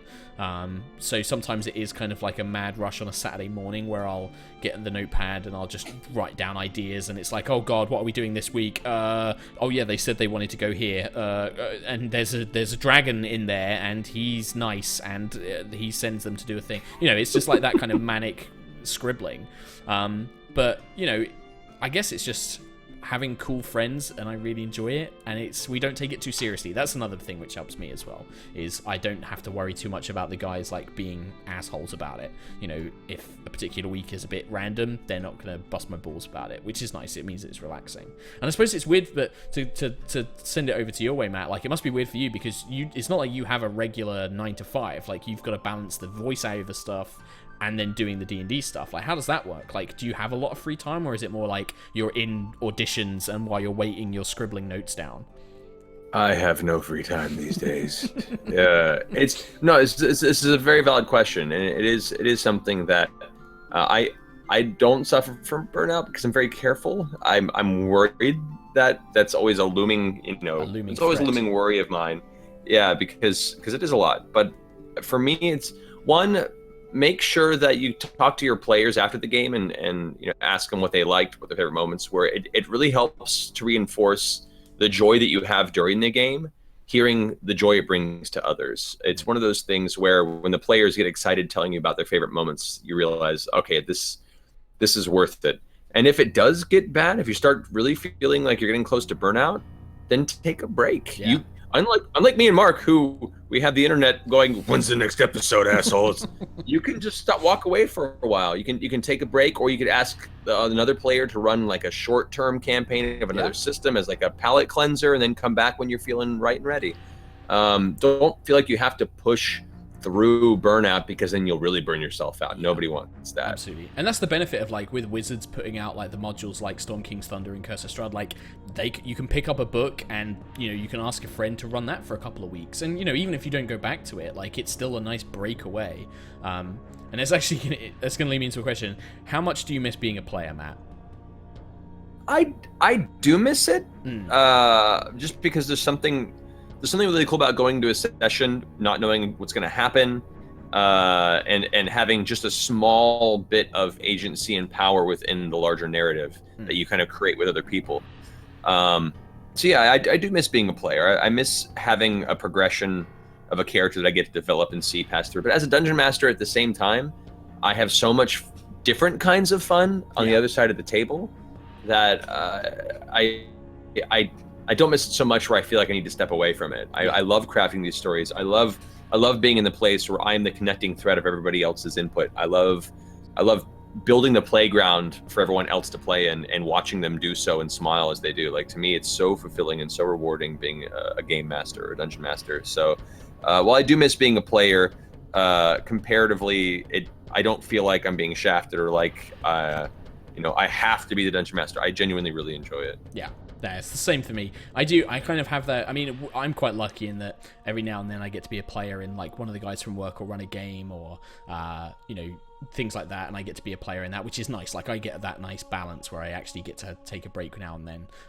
But it's one of those things where I think like, yeah, if you're having a good game and if you're really enjoying it, then being a DM is its own reward, and you don't feel like you need to be a player as well. As much, it is fun, but yeah, it's one of those things. I saw a question. Go on. Let's just say real fast. I have one little addendum to that about the burnout question. If you do decide to take a break in your game, I recommend bringing the story, if you can, to a point where you can have a semblance of time jump. Wait till or finish off a major story arc where the characters can step away for a while, feeling comfortable. You don't want to leave it in the middle of a major confrontation where when you all return, everyone's like, "Wait, now where were we? We were in the middle of this dungeon." Yeah, exactly. Yeah. Yeah. So like, try and get it to a point where all the characters feel like they've succeeded at something, or they've completed a story arc, or something very bad has happened to the point where they all have to scatter to the four winds and reconnect 6 weeks from now. So when you do come back, it feels like there's been a natural progression of time, almost like an in-between season break, and six months have passed since the party last joined, and now they're reconnecting, sharing stories of what they've done in the interim, and they're beginning a fresh chapter.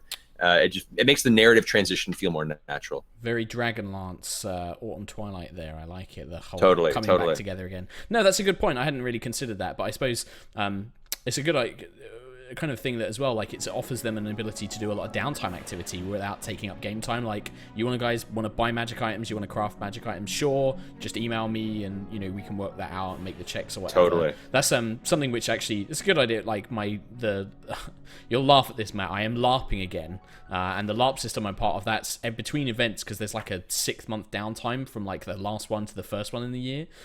They'll do that. They'll have like, you can email in and say, I want to make these items, or I'm going to spend my resources on this and stuff like that. So you can just do it via email. And then they also have it so that actually they can have players run sanctioned events. So one idea as well is you might say like, okay, we're going to take a 6-month in-game character break, but if your friend wants to try DMing, why not let him run a small side story in another part of that world, or do something like a little kind of breakaway or a flashback or something like that, because that could be quite interesting as well. It gives them an opportunity to stay in that universe but kind of step away a little bit. Maybe that's just an idea to throw out there. Maybe might be worth giving it a go. Cool. Right, so there was a question which was and this will be interesting because you're acting and everything else, so it will take a play on this. Luna Nightshade said, I created a character that has very little trust. Any tips on how to RP this? What do you think? Inside check everything. Well, no, it's a character that doesn't trust doesn't mean they don't interact. Yes. It means that they're guarded with their own information. Perhaps they create multiple personas and lie constantly because they want to try and deflect, dissuade, and parry any intent of a character getting close to them. Mm-hmm. Part of their character arc could be learning to trust, or conversely, learn to be the perfect faceless entity that nobody really has a beat on or knows any real information about. So yeah, you can play a mistrusting character, but still be very social. You just have to make sure that a character like that would keep any personal information guarded and probably be putting out a lot of misinformation to obfuscate intent to find out who they really are. Yeah, and I think it's, for me, like that, the social side of things, yeah, like that's a great way to do it. Like I'm actually a bit of a paranoid person myself, and it's always, it's like you kind of joke about, insight check everything, but yeah, take everything with a grain of salt. You don't necessarily outright claim everyone's lying, but that doesn't mean that you can always think of that character thinking there's always a catch, or there's a catch to that. There's what are the strings, asking those questions of like, yeah, but what's the real deal here? And then the other way is it doesn't even need to be the social IP, making sure that character is always prepared. Like they don't go to bed without a weapon. They make sure that they have everything they need to survive on their own. So not trusting the party who wants to keep all their gold in one place. You can say no, I want my gold. I want my gold. I don't trust you guys having that. Or like, I want my healing. I would say they also find like this whenever they go into a room or a tavern, they always find the seat with their back in the corner. They just stuff like that. Do not trust everything. Knowing where the exits are. When you go into a tavern or the king's place, you ask the DM like, okay, where are the exits? I want to know where the exits are. Who are the main players? Who's around me? Who's behind me? Take note of interesting NPCs and things like that. Yeah. I would also say if you're worried about party cohesion, you're not, a character that is difficult to RP with other players because you don't trust the rest of your party. Consider that in a world that is so fraught with danger and evil and the ever-present threat of death, even though you don't trust the people that are around you, there is survival and strength in numbers, and it's a necessary evil. So even though you may not act like you trust the rest of your party, many characters understand that it is necessary to survive in these places, and there are maybe learning to actually trust these other characters, or conversely being very clear with them that this is purely an arrangement for the benefit of my continued existence. Do not push me. And that's that's really interesting in party dynamics. I mean, in a way, that's kind of how Juto, our tiefling character, started out, and you can see that. And yeah, there's like loads of good examples. Strix and Dice Camera Action is really good. They come to trust other people over time, because once you save somebody's life enough times, you do generally kind of get a sense of like, okay, I can probably trust them to like not stab me in the back. I might not trust them handling my gold, but I know that they're not going to kill me. Because that's it. Don't take it to the extremes every time. A paranoid character isn't thinking everybody that comes near them is trying to kill them. It's just like, whoa, hey, how's it going? You don't have to instantly be like, hey, back off, and drawing knives on them and stuff like that. It's just about knowing that kind of like, hey, where's my share? Give me my stuff. I want my things up front. I don't, who's to say that you're not going to run off with it and stuff like that. So yeah, and I think the party cohesion thing is like, it's like you said, making clear that your character still needs other people, because D&D places are scary worlds. You just need to make that arrangement and stuff like that. Okay, so I'm gonna see if there's another question, and then this is from so Tired GM Syndrome donated again with another question. This is kind of interesting because I've thought about this. It's a follow-up question. How would you approach a Kingmaker campaign? Kingmaker is the Pathfinder where you create a kingdom and govern a kingdom, I believe. How would you go about, like, if you wanted to kind of introduce it? I mean, you've kind of got a little element of that, with Percy and Whitestone, but he's kind of pushed a lot of that responsibility to the sister. But how would you run a campaign if you were going to run like that, where the party were in control of a kingdom and the monarchs or something? First off, I would make sure you have a conversation with the players to see that that's something they'll be interested in. Because it's a lot of micromanaging, running a kingdom, and some players are more into the personal RP escapism elements of tabletop RPGs than they are into the minutia of how to make sure your townspeople are fed and you have enough livestock to make the trade routes functional. Conversely, other players, that's their bread and butter. They love those aspects of it. All of us that grew up playing SimCity, we eat that shit up. So talk with the players and see to what extent they're interested in having control over a community like that, and tailor it to their interests, because it is ultimately their campaign. You don't want to force them into something that might be more exactly. So based on their feedback, you can gauge and scale how much input they have on running the kingdom. And as far as running it goes, consider it's not just resources, it's also the political structure.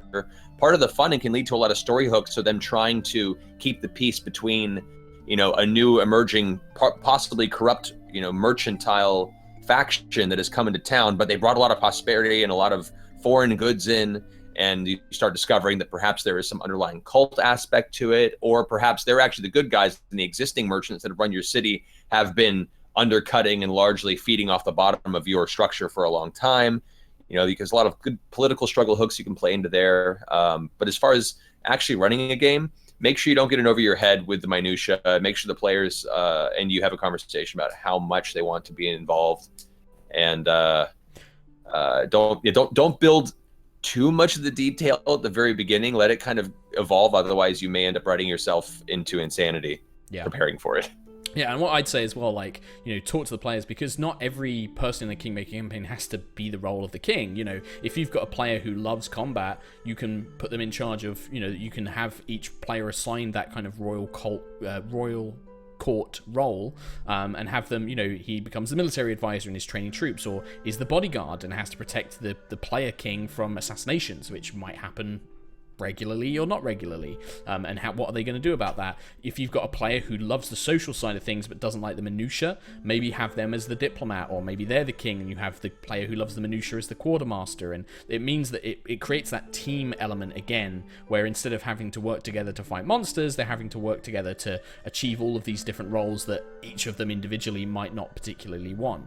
And then the other thing I'd say is read a lot of fantasy fiction again, because a lot of really good fantasy books at the moment are about characters who have to take command of kingdoms, or have to take command of big groups and stuff like that, and it can give you a bit of cool insight into some of the problems they might come across, give you some ideas for the sorts of encounters and the sorts of difficulties they might have, and I think that there's a lot of really good examples for that out there at the moment. Right, last couple of questions, and then we'll probably have to say goodbye to Mr. Mercer so he can get off on his lovely Saturday. Fugly Monster donated and said, as a fellow DM, can you offer any tips or ideas with dealing with habitual metagaming players? Keep up the good work. And that's from Fugly Monster. So any tips on dealing with the occasional metagame? It's hard to avoid in any game, and metagaming isn't this terrible bad word. I find that a lot of times if there's unintentional metagaming in our game on Critical Role, there'll be this large backlash from the internet, and a lot of people going like, "Oh, it's just metagaming." It's fine. A lot of times people don't realize they're doing it, and it's just them trying to find a way to have a different semblance of control of the game subconsciously or not. But if it is a problem to the point where you feel it's kind of breaking the narrative, or at least it's pulling away from the type of game you want to run, talk to the player outside of the game. You don't have to necessarily call them in the middle of the rest of the group and embarrass them. That can be a problem. I've done that a couple times in our game, and I feel really bad about it. Talk to them afterward to the side and be like, hey, just want to mention you metagamed a little bit. This is an example of it. Try and steer clear of that because your character wouldn't understand this circumstance.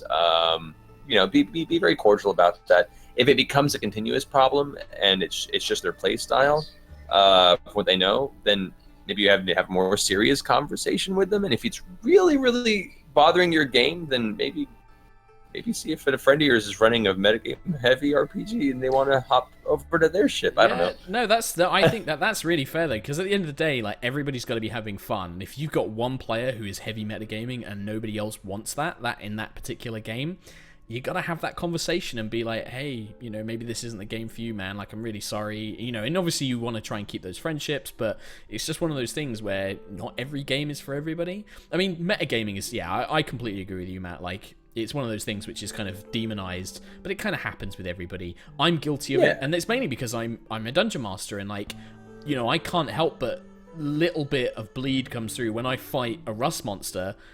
Even if my character doesn't know what that rust monster is, like, I can't help but, know a few things about it that I will try not to let me affect my decisions, but, it's going to happen occasionally. Or, like, people that are just talking. Like, I know, that's one thing that we have a lot is, like, the guys will have a discussion in combat about what they want to do, and, you've just got to try and keep a little bit of a curb on it and say, okay, guys, that's you wanted to have a bit of a chat, but you got to remember you're in action, you're in initiative and stuff. And it's just keep an eye on it, talk to the players and stuff like that. It's tricky. It's very tricky. I know I struggle with it.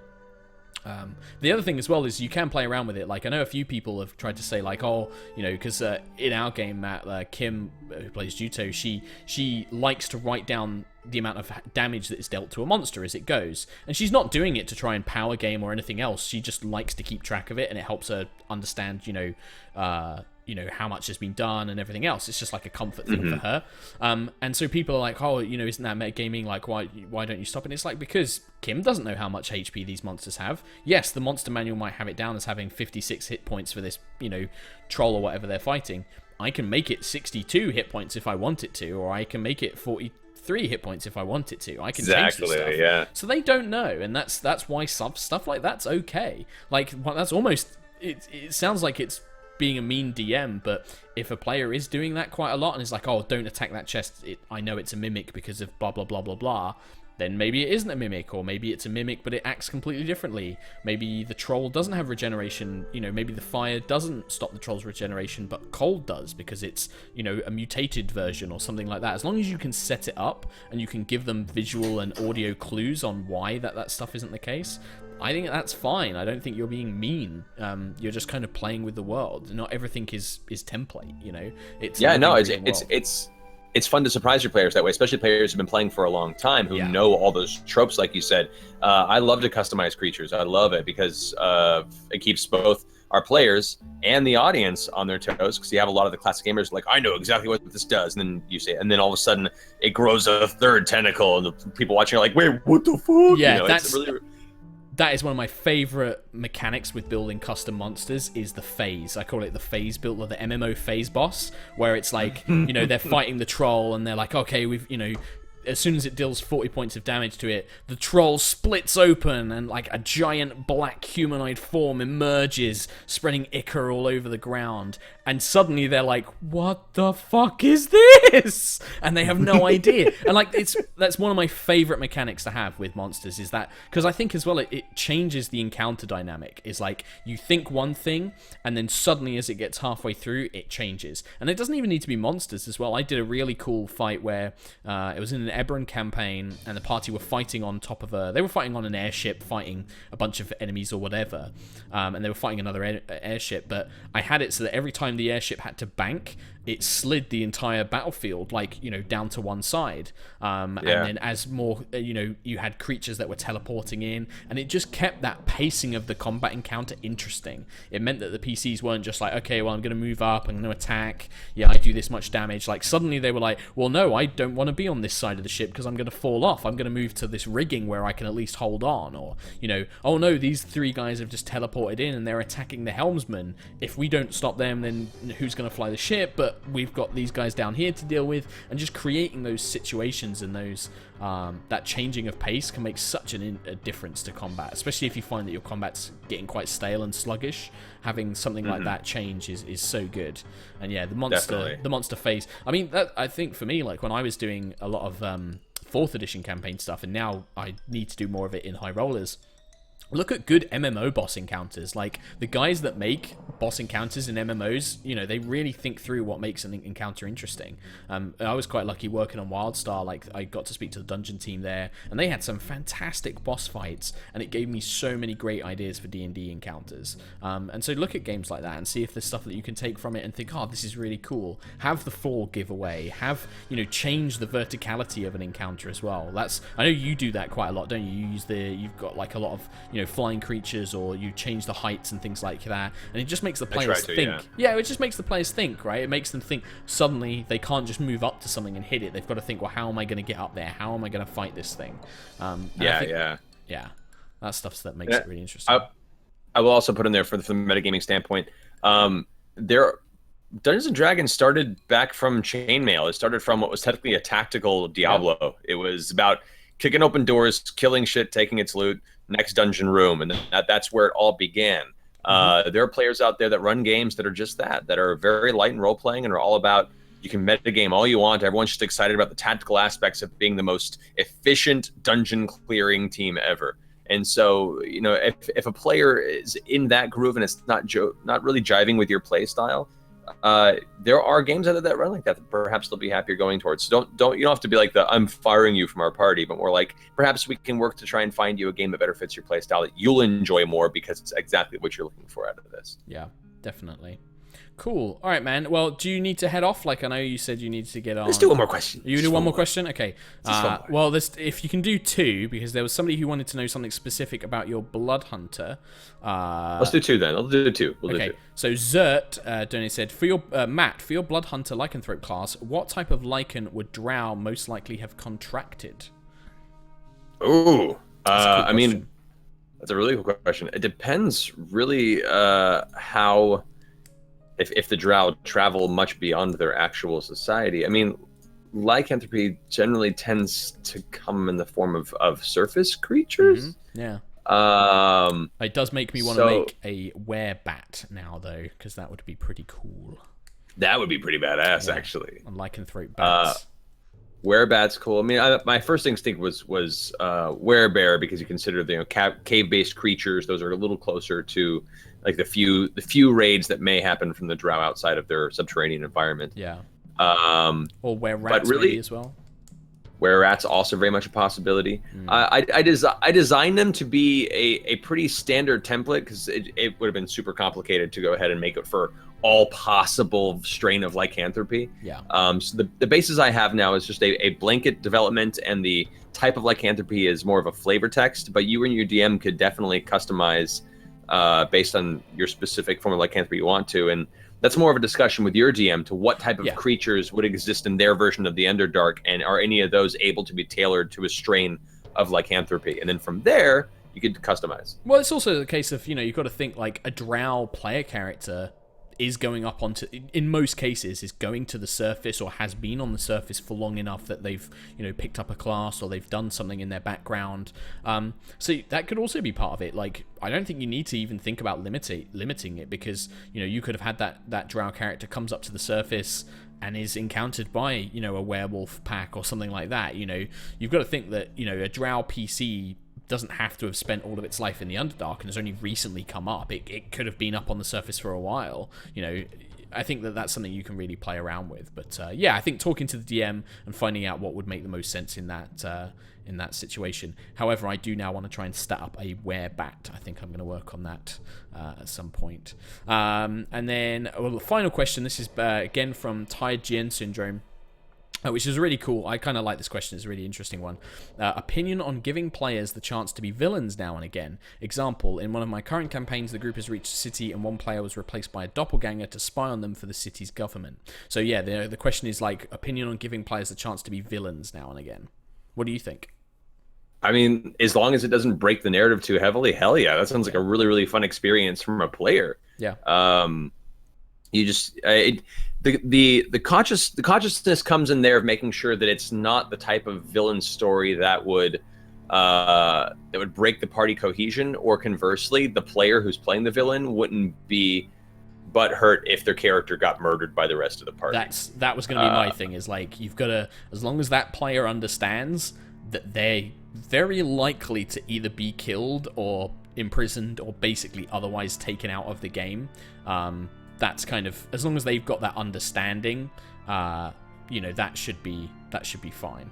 And likewise, I think it comes down to how the other players react. Like, if you have it as, a player is playing a villain just because they're, turned into a murderous psychopath, and the other players, are good aligned, or they don't want to deal with that, then that's something that comes into it as well. I find the whole inter-party stuff is really difficult. Like, for me, I like D&D being a heroic game. I like all the party not necessarily being good guys, but not being bad guys, if you know what I mean. Like, they are anti-heroes, or they are heroes in some way, that they are working towards a goal that is aligned with, each other at least. But I think, like, if you do have players that want to turn on each other, or if you want to have players that are villains, it's just as long as they understand that, it's like Matt said, as long as they're not going to get butthurt if they get killed or if they get imprisoned or whatever, then that's cool. Any final thoughts there, friend? I mean, it's been wonderful having you on, man. Like, it's been so good. Thanks to for chat having me on, man. Oh, dude, please. Like, and hopefully, if you can get you over to England, would you be up for popping on and perhaps being a bit of a player for High Rollers? Hell yeah, are you kidding me? Be all about that. Yeah, you can come off and show your Scottish accent that I know you are. Oh, yeah. I love the prospect of speaking regional dialects in the region so they can tear me apart. It's going to be wonderful. Here, you can always do a nice Bristolian accent, seeing as we're doing in Bristol. Oh, that'd be wonderful. I can't wait to completely open my chest to be stabbed by the locals. It's going to be great. I love the fact as well, by the way, in Critical Role, you have so many people doing British accents. Like, all of these, like, you know, American voiceovers, such a wide range of voices that they could do, and yet most of them go for the British accent. I'm quite proud of that. I'm like, yeah, we've got the best accent. I blame. I'm not gonna lie. I blame you guys for essentially spearheading what is now considered the high fantasy dialect. Like, it's hard to not think of fantasy and not think British, and that's largely Tolkien's fault. Yeah, Tolkien and The Witcher. I think Witcher's had a big influence on that as well. Yeah, I actually had a critter to convention recently gift me with one of the very first printings of the original D&D box pamphlet, to the point where it still says hobbits instead of halflings and ents instead of treants. It was before the lawsuit. It was really cool. Man, that's so cool. That's some real history there as well. That's so great. Yeah, I'm framing that shit. Yeah, definitely. I'd get that up on the wall along with your massive portrait of yourself that I know you've got in your house as well. That's not like an egotistical thing. Like, it was for a specific thing that Matt did, but it's very interesting when you walk into his place and there's just this imposing Vigo the Carpathian style Mercer looking down on you. It's quite... Yeah. It was for a Lovecraft murder mystery birthday party, and so cool. It was so stupid. It looks so awkward. No, it does not look. It looks amazing. It is Vigo the Carpathian, but even better. Like, it's so good. And that whole, like, the stories of that birthday are so good as well, man. Like, I still quote that as something I'm just like, I can't believe this was a thing that happened, and it's so cool. One day when free time becomes present again, I want to throw another party like that. But we'll see when that happens. Well, if you do, give me a heads up, because I'd fly out to LA for that shit. Hey man, I will let you know. Yeah, let me know. Well, no, seriously, man, thank you so much for coming on, and I hope. Unfortunately, sorry Thanks if we for didn't. having me. Yeah, no, sorry if we didn't get to everybody's questions and stuff. I know it's been pretty crazy in chat. I'm going to be carrying on the stream, just doing a general Q&A, reading out donation messages. Going to try and see if Katie's free to do a bit of chatting about Allura and stuff. Maybe make some monsters as well, because I know that's something that quite a few people have asked me about. One last thing, somebody I just saw in chat, and I think given the recent release, I think it's necessary. Can we get It's High Noon from you, Matt, before you go? You're gonna live with this catchphrase for the rest of your life. I hope you realize that. There are worse ways to live, I suppose. All right. Well, if you're gonna ask what time it is, I figure it's time that I let you all know that it's about... Well, it's 10:33. That's my time.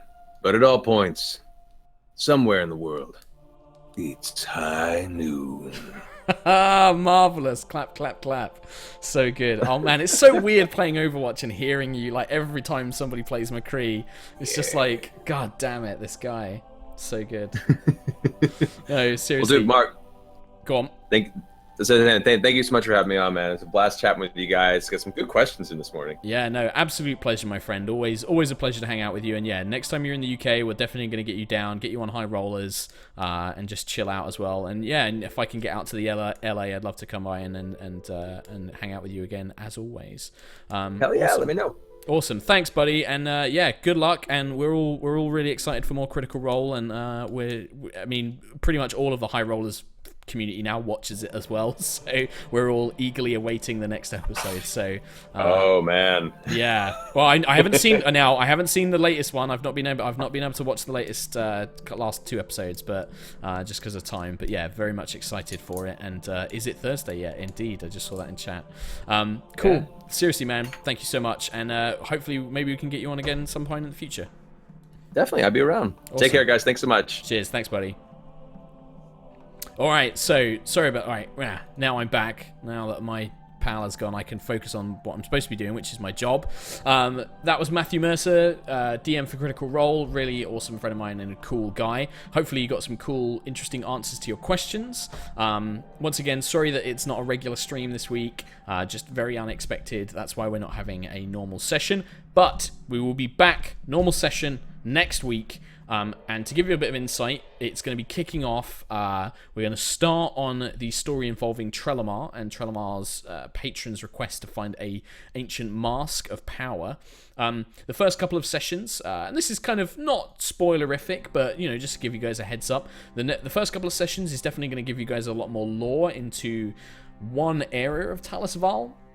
It's going to introduce a couple new factions and stuff that are operating there. It should be really good. I've kind of tried to set it up as a nice kind of very action-orientated, but a good chance for a lot of cool RP as well. So that should be really good. It should be next Sunday. Kim and I are trying to sort it out. Kim's just emailed the rest of the group, like Katie, Trot, and Matt. We're going to speak to Steve as well. But we should, from next week, be back on Sundays. So we should be on Sundays from next week. Should be really, very, very cool. I'm not going to repeat myself, but if people in chat can just let folks know if they ask why isn't there a regular stream, if you can just let us know. Unfortunately, Trot is away, and Matt is having a bit of a week off after a crazy week. Do make sure you tweet Matt and Kat. A lot of love for that as well. So I'm going to go through, because there was quite a few donations that I didn't get to read. So I'm going to read those now. So, Rom Rapara donated, not much, but I just needed to say thank you. Thank you for supporting ILGA. Wearing a shirt today. I'm sorry I'm crying. I'm sorry I'm crying. Don't apologize for that. I met Perkins yesterday, and he said representation is important to WOTC, Wizard of the Coast 2, and thank you to everyone there. I love you with all my little gay girl heart. Hey, we love you too. Thank you so much for all your support. It really means a lot. And it's super cool that we get to support ILGA with these t-shirts. Kim, Kath, and Hatfilms did some amazing streams and raised loads of money for that as well, which was really cool. Bam Goes TNT donated, gave away all my money to the support stream, but here's a dono for those who can't donate. D&D is the love of our lives. Thank you, Bam. Really appreciate it. Don't worry about, I'd much rather people donated on the charity stream. That's a way better cause and everything else, especially when we don't have a regular game. J Duke Abides donated, tapped from the Thursday stream, so this is all I've got left. Again, not a problem, but happy to finally catch you guys live again. No questions, just a fan of you both. Thank you so much. Sorry I didn't read this while Matt was here. I felt really bad about keeping him until really early and keeping him for so long when he's got a busy day, but it was super cool of him. So I've answered all Juggled Up's question. Thank you for your donation though. Lex Richards donated, and I'm unable to watch tonight, but I just want to say I'm a big fan of High Rollers and can't wait to watch the VOD. Would me and Munchoos be able to get a happy birthday? It's both of our birthdays today and would love to hear it. Well, I'm sorry I didn't get this while Matt was here, but happy birthday, Munchoos and Lex Richards. Very, very happy birthday to you both. Mikoto Kondo, my DM session has an exiled drow who doesn't care about anything, kills anyone he doesn't like, and only cares about revenge on his father. I fear once he gets to the capital, current target, he doesn't get the next story hook. Any hint on how to make him continue? It's a tricky one.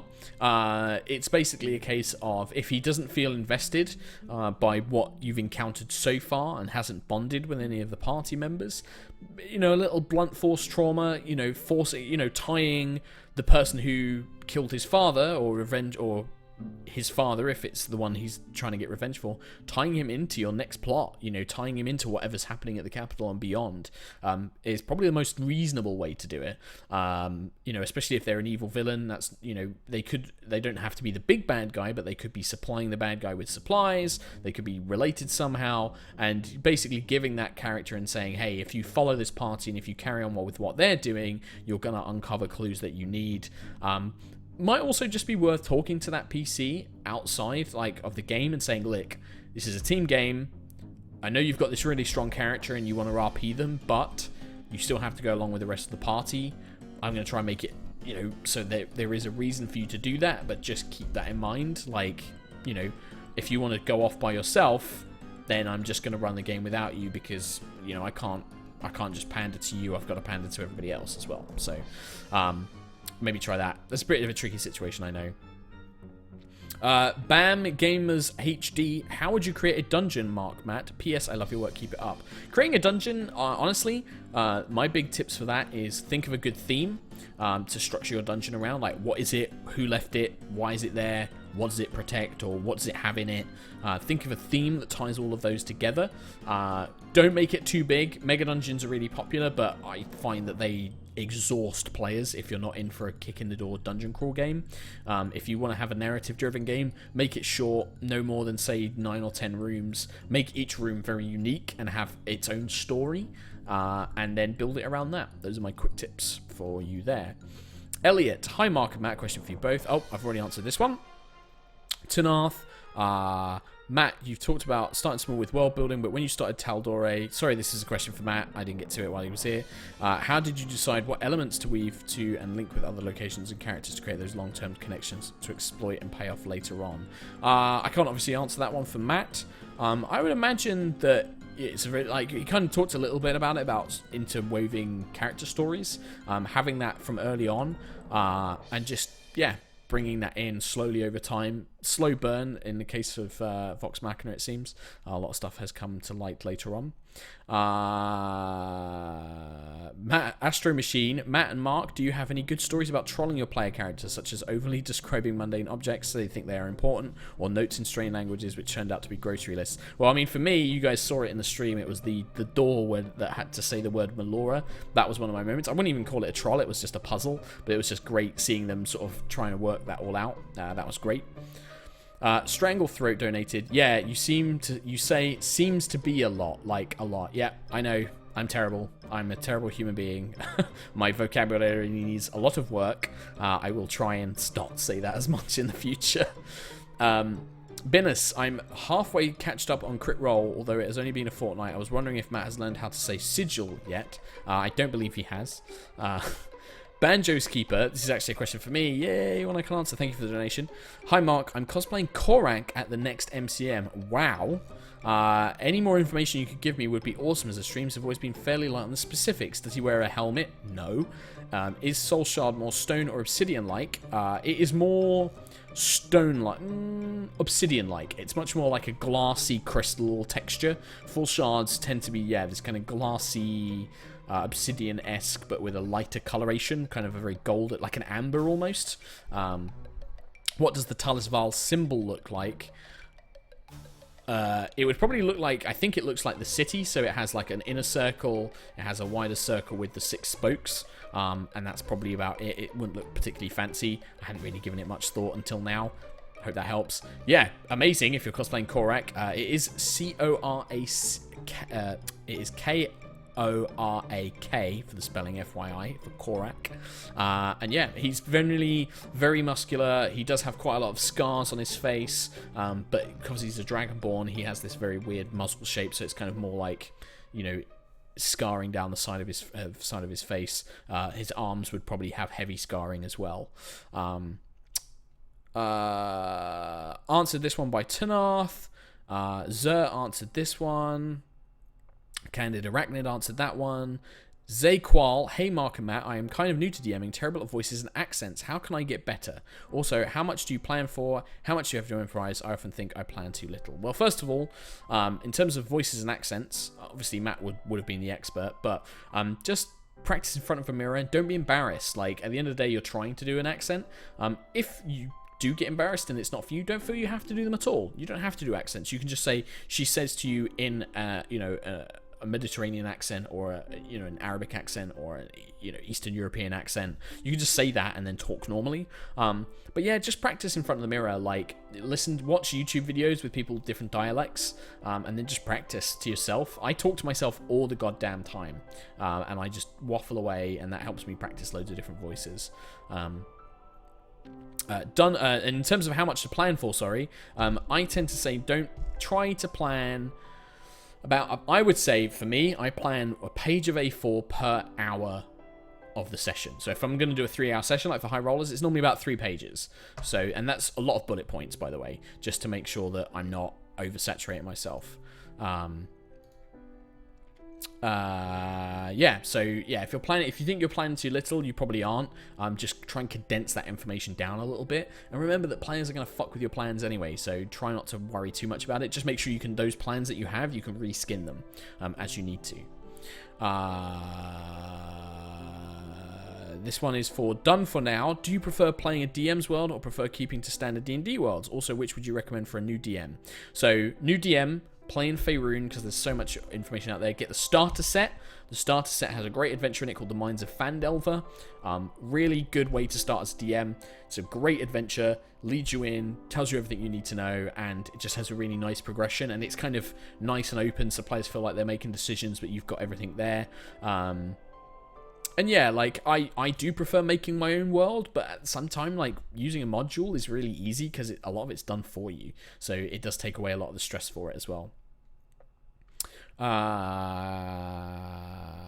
Yeah, if you're writing your own world, don't go too big. Try and start small. Start with, like, a valley and an area around. Start with, you know, a city and then a few towns and a couple of dungeon locations. Don't create this world. Don't feel you have to go too much into it. Likewise, don't give your players like pages and pages of backstory. Let that seep in through play. Use the old writer's adage of show, don't tell. So let them discover the history of the world as they're playing. Don't just waffle at them with history and make them do history checks and stuff. Aid Leah donated, I know you both have different rules for resurrection. What made you forgo the standard way of doing things? Was there anything in particular that spurred the changes? I think this is the case for Matt as well. It's basically death in D&D the standard way doesn't have a lot of consequence, because when you get to a higher level, 1,000 GP diamond, meh. Oh, yeah, 6th level spell slot, meh. It doesn't really matter anymore. So the reason I changed it is I wanted death to have significance. So not only do they have to sacrifice to get somebody back, but also everybody only gets one true resurrection, because you want them to value that life, that extra chance they've been given. And also having having consequences, it just reiterates that they shouldn't just rush into things and get themselves killed. You know, they should plan, they should think about things. Yeah, that's why. Thai GM Syndrome answered that one. Fugly Monster did that one. Shunticles, how do you work out how long a scenario will take when you write it? I wrote something I thought would take around an hour, and it ended up being over 6. You are both amazing. Much love to you. Thank you very much, Shunticles. I can't eyeball stuff. I think these days I can roughly get it, but even then, like, I'll write an encounter, and like I think we saw it like the encounter with the feast, the assassins and the feast. I expected that to maybe take 40 minutes to an hour. Took like an hour and a half, 2 hours. You just can't tell. Like, it depends on what the players do, and you can't judge that until it happens. So it's always nicer when you prepare an hour and it turns into 6. That's nice. You kind of stretch it out. But yeah, I would say you can't really prepare it that well. Again, I would kind of say every page of notes I prepare, I think is about an hour's worth of gameplay, but it can change. Nightjar donated. Having my heart slowly broken by Orange is the New Black. We were watching that. Me and Nina were watching that just before the stream as well. So I have to catch up on the VOD later, but I hope the stream goes well. Thank you very much. Answered that one. Radin donated. I have to thank you, Mark. After watching High Rollers, I managed to not be a trashy DM. We have a system going where we switch DMs between me and another player every story arc, and it's finally my turn. Thank you for bringing D&D World to life. Well, thank you, and that sounds really cool. I'm glad that you're enjoying it. Bam Gamers HD, do a golden kappa check in chat. Sadly, have to go see you, dude. Thank you very much. Bam Gamers HD donated. Wanted to ask this earlier, but it seems the donation didn't come through. You said something about 2 DMs coming together and fighting each other. Maybe something to do with Matt. I don't know about fighting each other. I've always liked the idea. Well, I like the idea of 2 parties fighting each other, but the 2 DMs kind of leading them into this, and then the 2 DMs kind of running things as it goes, but the 2 DMs working together. That would be pretty tricky to do with a Vox Machina group, not only because they are massively more high-leveled, and also there is a lot more of them. But it would be really fun. Yin Yanger, I did see your email. I haven't gotten to it yet, I'm afraid. Work has been very busy because I was only in 2 days, but I will get to it and I will respond, I promise. Dex Killer, hey Mark, I'm a new DM and with all new players, High Rollers got us started. Thanks for the great content. Anyway, I've got a question. When creating the new locales and the NPCs that inhabit them, what are the things you focus on? What's your process? So I tend to... I try not to have more than 5 or 6 big NPCs per location, just because I think more than that and you can get like a bit overwhelming. And each NPC I try and think of what is their function within that location, what secret do they have, Just generally give it, even if it's like a non-offensive secret, it could be something as simple as, they're a secret worshipper of the god or a cult, or they could also just be that they enjoy a drink, or that they have a penchant for animal heads or something. I don't know, but I try and give each NPC a secret in some way, because that creates intrigue, and that's one of my favorite things in D&D is people kind of not knowing who to trust and stuff. And yeah, just how are they relevant to that town? What do they do? What's their job? Why are they important? Why have they got this influence? Why are they somebody the player characters would want to interact with? And what makes them unique? What makes them special? Ooh, right. I'm going to very quickly grab a drink, and then what I'm going to probably do... Thanks, Narzi. Thanks, Narzi. I don't know what I'm saying. I'm just talking. I'm saying words. I'm going to quickly grab another bottle of water, and then when I come back, I can... Let's see, what time is it? It's coming up to 7 o'clock, so I can get Katie on, and we can get Katie to answer some questions about Elora and some stuff coming up. And at the same time, we can maybe... I was thinking of maybe making a monster. I have a very cool tool here. So I'm going to show this to you guys. So this is something it's called Homebrew. And if you go to a site, www.naturalcrit.com, it's on there. And it's really cool. It actually helps you make very cool looking custom D&D content. So for example, I can make here a monster stat block, and I was going to make a monster, and we can just, name it and stuff like that. So actually, I was going to create a monster called the Shambler. And it is a large undead. And it is... Actually, no, it would be neutral evil. And so you can see here I can edit and stuff like that, so I was going to do that. Let me quickly grab a drink, and I think maybe we'll do this very quickly. I'll just show you guys a little process. Oh, okay. Oh, okay, cool. All right, well, Katie, let me grab a drink, and then I'll jump on... I will jump on to... I'm trying to think of which one we have. Okay, so yeah, I will be in... Discord when you're ready, Katie. I'm just going to grab a drink, guys. I'll be back in a second.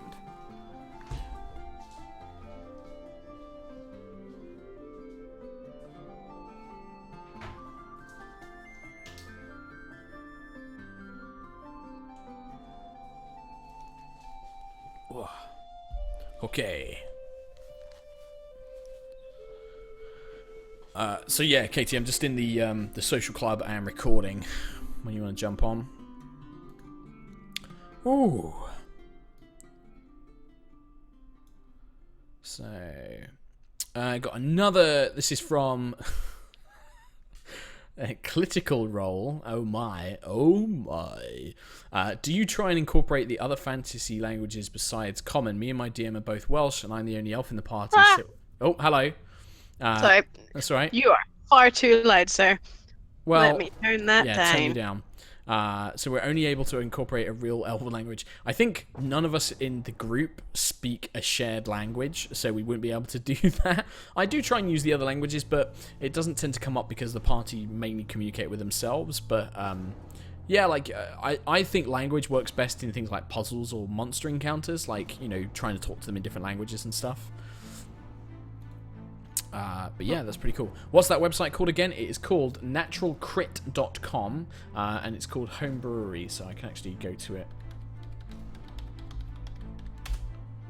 So you go to naturalcrit.com, and it's called the Homebrew. It's this page here. Hello, Katie, how are you? I am not very well, but no. well. Have you got the insomnia flu? Flu. Yeah, insomnia Ireland killed me. Nice. Oh dear. Oh, good old Nalsy. Is Matthew Mercer the guy on the screen? No. I am Mark Humes. I am the DM for HighRollers. Matt has sadly left us. He was on earlier answering some questions. But I am the DM for a D&D stream in the UK called HighRollers, if you are watching, if you are a new watcher. I have one of the players with me. We're doing a bit of a Q&A session this week because we are down a couple of members, so we can do a regular session.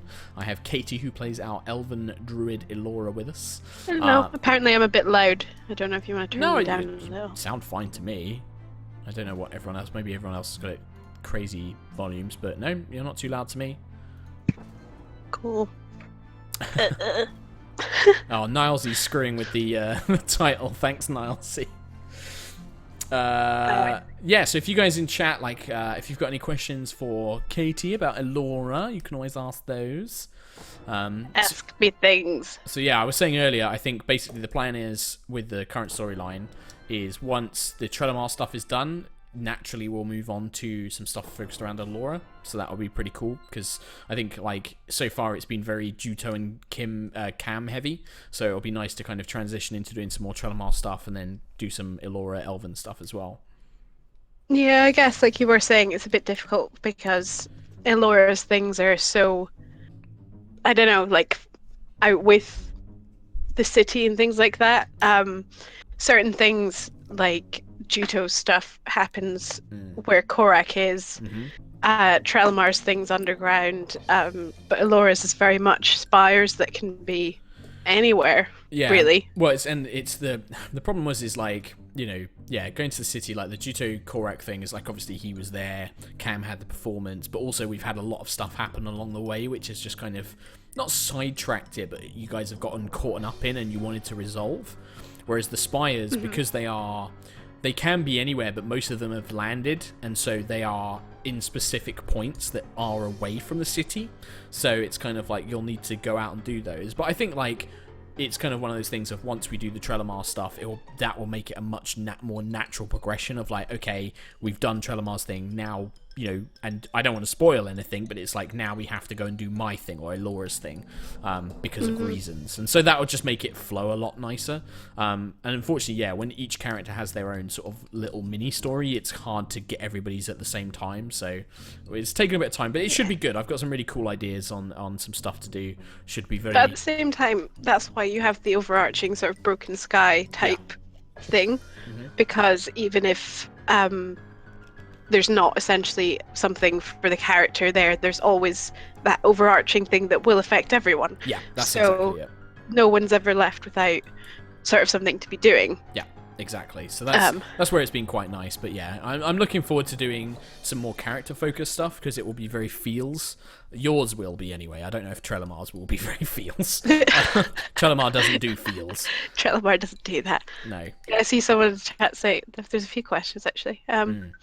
Why is Trot so awesome? Nah, he's not. He's not. He's short and beardless now. He was so sad when he came home last night without a was very very He came sad. home and he just walked into the room all ashamed. I was like, it's okay. It'll grow back. It's okay. Apart from her parents, does Elora have any other family, like brothers or sisters? No, I see her as an only child, actually. Only child, yep. Yeah, I think that's why she's a little bit awkward, I think, because she's not had anyone else to. Yeah. Like, she's obviously had her parents and the rest of the kingdom, but that's very different, isn't it? It's like, it's different because they're like people who knew her as a princess. She's like part of the Spire royalty and stuff. So while they were obviously nice to her, it's not the same, I guess. What else? Someone asked about beast shapes as well. Well, pretty much anything that you've seen. Anything. Yeah, I see it a lot, I still see it a lot, about why can she change into such powerful animals. Yeah. I still see it all the time. I do as well. Saying I'm OP, and it's literally, she's a Circle of the Moon Druid, which allows her to change into anything up to a challenge rating 1. So that can be something as powerful as a dire wolf or a bear. And when you get but it could also be anything lower than that. It could be like a horse, or it could be a bunny rabbit. You can't do birds until you get the flying thing, Can't do which I think flying is 6. level. Is that level 6? Level 6 would be flying. Yeah, I think so. But I can now do, as of Swimming. level 4, I can be something that can swim. Yeah. I think. So, but yeah, anything up to yeah, you see, you're one. saying all of this, and Zazy Man in chat is still like, no, but what? And he's like, no, isn't it max CR, half or whatever? It's like, No. what? It's like, read Circle of the Moon Druid. It allows them to be up to CR1. Yeah. And when you get to level 8, you can be any CR2 beast as well. And then you get elemental form later on as well. Yeah, it is literally Circle of the Moon Druid that is allowing it. So if you read Circle of the Moon Druid, I can do that, and I don't know if Circle of the Land is the same, but I can get my beast shapes back after No. a short rest. Circle of the Land gives you extra spells. Circle of the Land is very focused on the spell casting, whereas Circle of the Moon is focused on the wild shapes. But what you'll find, because a lot of people think that Elora is like super OP, and yes, low-level Circle of the Moon druids are very powerful. They are. It's just, that's part of the balance of the game. But what you'll find is as they level up, being a bear is cool, but it's not, when some of the other characters can do some of the things they do, it does balance out a lot more, because those animal forms are very powerful now, but at, say, level 10, at level 12, they're not so great. But then you get the elemental forms. The thing is, why the bear is so powerful just now is because I have multi-attack. Yeah. And everyone else only has one attack. Well, they did. But Now they have two more. Trell and Juto are starting to get... But I could only get one attack if I was doing a spell, or if I was, like, hitting someone with my staff or something. That the only reason that, or if I was a direwolf, the only reason that the bear seems more powerful is literally that multi-attack ability, but that will balance out. Yeah, and it's like Pharrell says as well here in chat, like, at the moment the party doesn't have any tank characters, so That's true. The fact that you have such high HP and you've got like the bear form HP and stuff, that will make you seem more powerful in melee fights, because you can take a lot of damage and you can deal a lot of damage as well, but at the moment you are the party's tank. Like, everyone else is there to do damage or support. Also, I just happened to roll better stats than everyone else did. Yeah, because I think you and... I was the only one with the Constitution modifier, which when I leveled up gave me more hit points. Yeah. So I'm the only one who was getting that bonus to hit points at every level. Yeah. So that's why I have a lot higher HP than I have 40 now, I think, as Elora.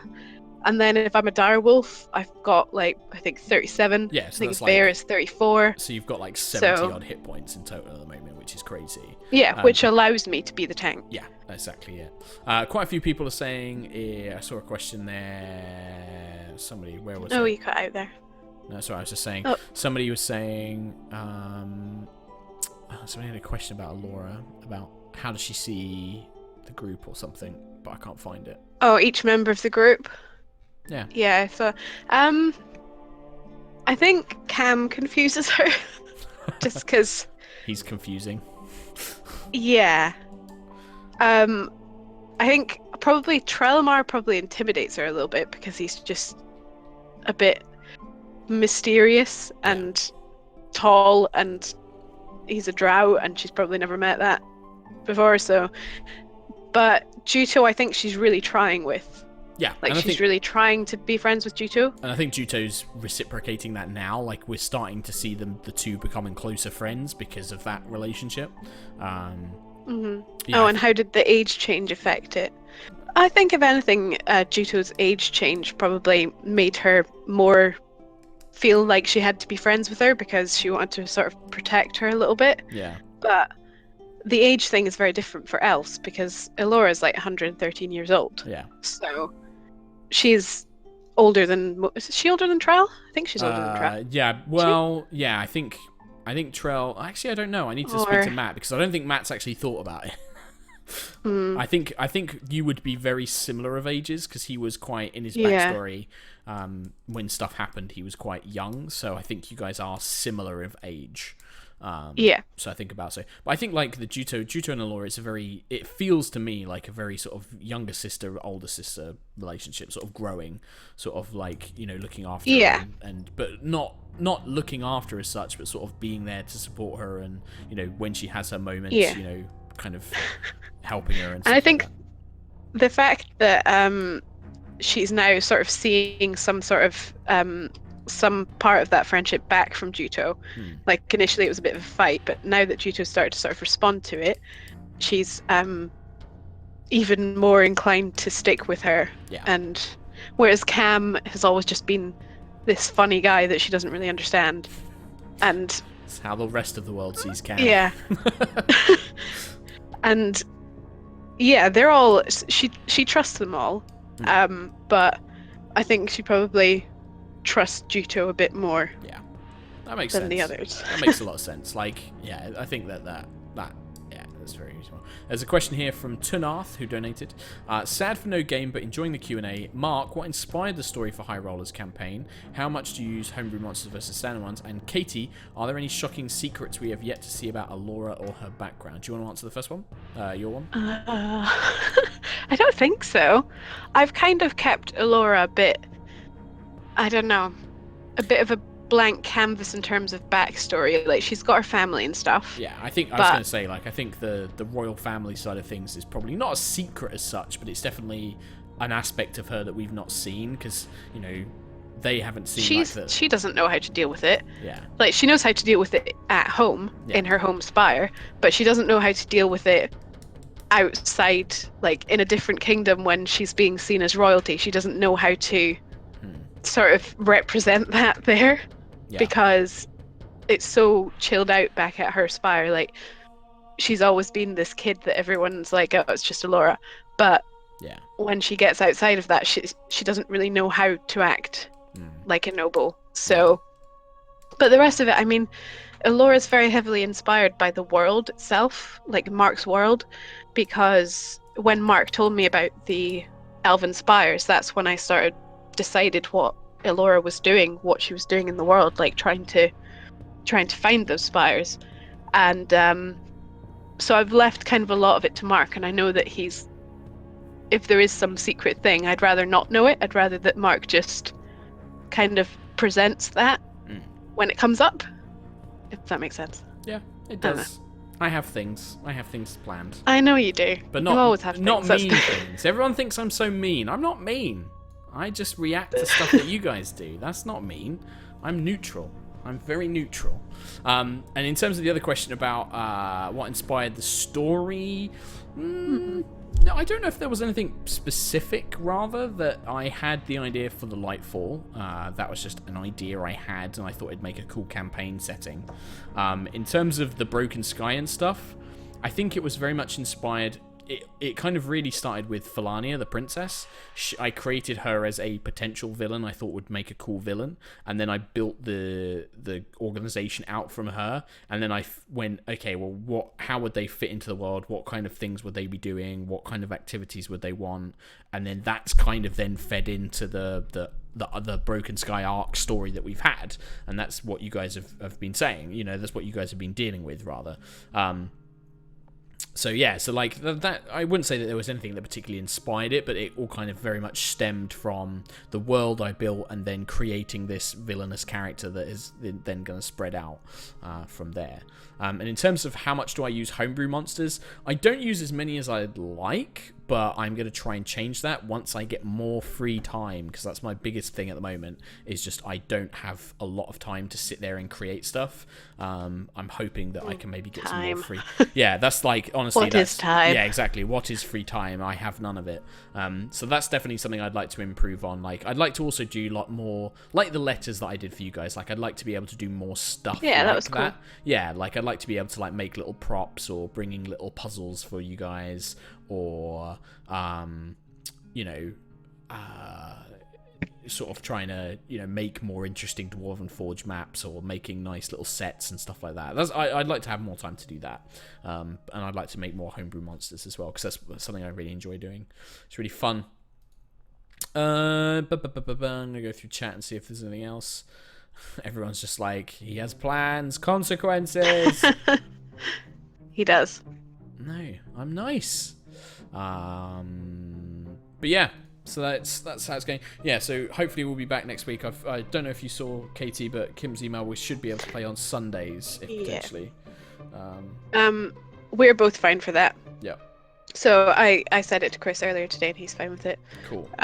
So we should be back, provided Matt's okay with that. Then I think we should so. be. I think I've spoken to him, and it's fine. So we should be able to go back to Sundays, because I'd like to go back to Sundays, because I kind of miss like the roll on Sunday, and I think it was people just know. I think everyone's timetables fit better on Sunday as well. Yeah. Like I think we've had a lot of gaps. Obviously, I think it's just been a lot of conventions recently. Like, because I work for Multiplay, and usually we wouldn't have had Insomnia Ireland, because it's the first time that's been done. Yeah. We wouldn't have had Insomnia Scotland. That's 2 weekends that we would have usually been there. But now we've got a bit of a gap until sort of Insomnia 58. Yeah, we got So there's this. So we got Eurogamer and Insomnia 58 are the next ones, and then MCM October after that. But the nice thing with those is we're all missing for those, so we just had warned those in advance. Unfortunately, we've had a few where we've had like this week, like it was just unexpected. Like we were going to stream. Chris literally forgot Yeah. that he was going on this tank thing. So did I though, like because I was away in Spain. I was on holiday. And I knew that it was happening, but like I just didn't think about it because I was like, I saw emails. I was like, oh, it's fine. I'm not there. And yeah, it was just kind of like one of those things. And then we got back on Thursday, and I was writing up tweets for the World of Tank stuff, and also prepping like tweets for HighRollers. I was like, hang on a minute, Trot's not here, Matt's not here. Oh, Yep. shit! And then it was just one of those things that we had to work around. I saw But somebody we just are. go on. Oh, sorry, go for it. I was going to say, somebody had a question saying in chat, just saying, are maps and miniatures important? They're not important. Don't ever feel you can't play D&D if you don't have maps or miniatures. No. You absolutely can. It is a game that's meant to be theatre of the mind. So It's as like long a as- luxury to have it, really. That's exactly it. A luxury is the best way to describe it. If you've got them, they're really nice, and they can help you visualize combat, but it can also make people focus too much on like the grid and what's there. Sometimes it's nice to have an encounter which is purely like you've got to imagine it and you've got to describe it, because you think of more interesting stuff then as well, like, and you think about stuff a little bit more. So don't ever feel you have to use them, because like Katie said, they're a nice luxury. Yeah, and the thing is, you could also pick up like a dry wipe map, Yeah, that's or what even I just use. like a whiteboard or something, Yep. and a marker pen. And if you can just draw a basic map, if your players are finding it difficult to sort of visualize Yeah. what you're doing, and for encounters, it would be handy to have. If you can literally get a pen and a dry wipe surface, that's really all you need. You don't need Dwarven Forge or anything like that. Oh, no, God, no. Yeah, just like a dry wipe notice board. Like, you can get them pretty cheap, even like a small one, just so you can sketch out and say, okay, this is the house, here's the street, here's the alley, here's the boxes, you guys are here, the bad guys are here. Just that can help somebody who's struggling to instantly go, oh, okay, now I get it. So yeah, definitely. I saw another question as well. Randall Stormwarn, I've seen him ask this a few times. I've seen them ask this a few times, so I'm just going to answer. Is Cassandra the balanced sort of Lightborn or Cam sort? I probably should transition Cam into the balanced version that I've done. It's not going to change too much for him. But yeah, Cassandra will be the balanced version, if you want to call it that. The version that I published, basically. So she has that things. Cam will try and transition more towards that, but I don't want to mess with his abilities too much. So it was just one of those in hindsight things. I think if I'd spent a bit more time thinking about it, I would have changed a few bits and bobs. But that, never mind. We'll get there. Yeah, exactly. So I saw. Well, Matt's always having to balance Percy, isn't he? Yeah. Well, Crit roll. I think Percy's got to the point now, like.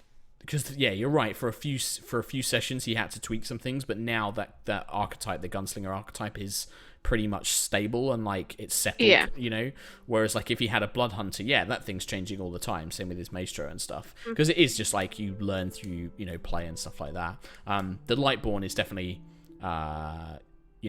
it's in a good place now. I just need to fix all the spelling and grammar errors, which I haven't had time to do. Brondwyn, if you want to check out my Lightborn thing, you can just go to the DM's Guild. I'm going to see if I can find it for you now. And I will link it in chat. You can download it for free. It's pay what you want, but you can just pay nothing. So it's free to download. I'm just going to do that. But yeah, if you see any questions in chat, Katie, feel free to grab them. Yeah, I just had a sneezing fit. It's all good. I shall. Let me have a look. Yeah, someone said, Castanian, I'm considering maybe doing a gif of Alora. How do you feel about hopping up and down on the spot, clapping excitedly? That is perfect for Alora. It's very Alora, isn't it? It's very Alora. Why is Alora always so happy? Does she take happy pills? Who knows? No. I think she's just got a happy-go-lucky personality. People are like that, She's always been. That's not to say that she always will be, No, but at no. the moment, she's had a very nice life. She's been treated well, so she's always been happy. That's. And I you saw know what? earlier someone asked what her favorite animal was, and I think it'd be a wolf. Yeah. I think the wolf is That's the nice thing, though. I like the fact that Elora is happy and positive, because there are so many, like, you got Trell, who's like, mysterious and sassy, but is a bit emo. Juto, who's kind of perpetually angry, and Cam is happy, but he has his moments of angst. And you get that a lot in D&D games. People want to play the cool, mysterious badass, or like the brooding, sulky assassin, or whatever. Sometimes it's just nice having a character who's just like, yay, friends, and is happy about stuff. Yeah. It's nice. It's refreshing. I saw somebody say, I keep forgetting about Cam's unluckiness. Yes, I know.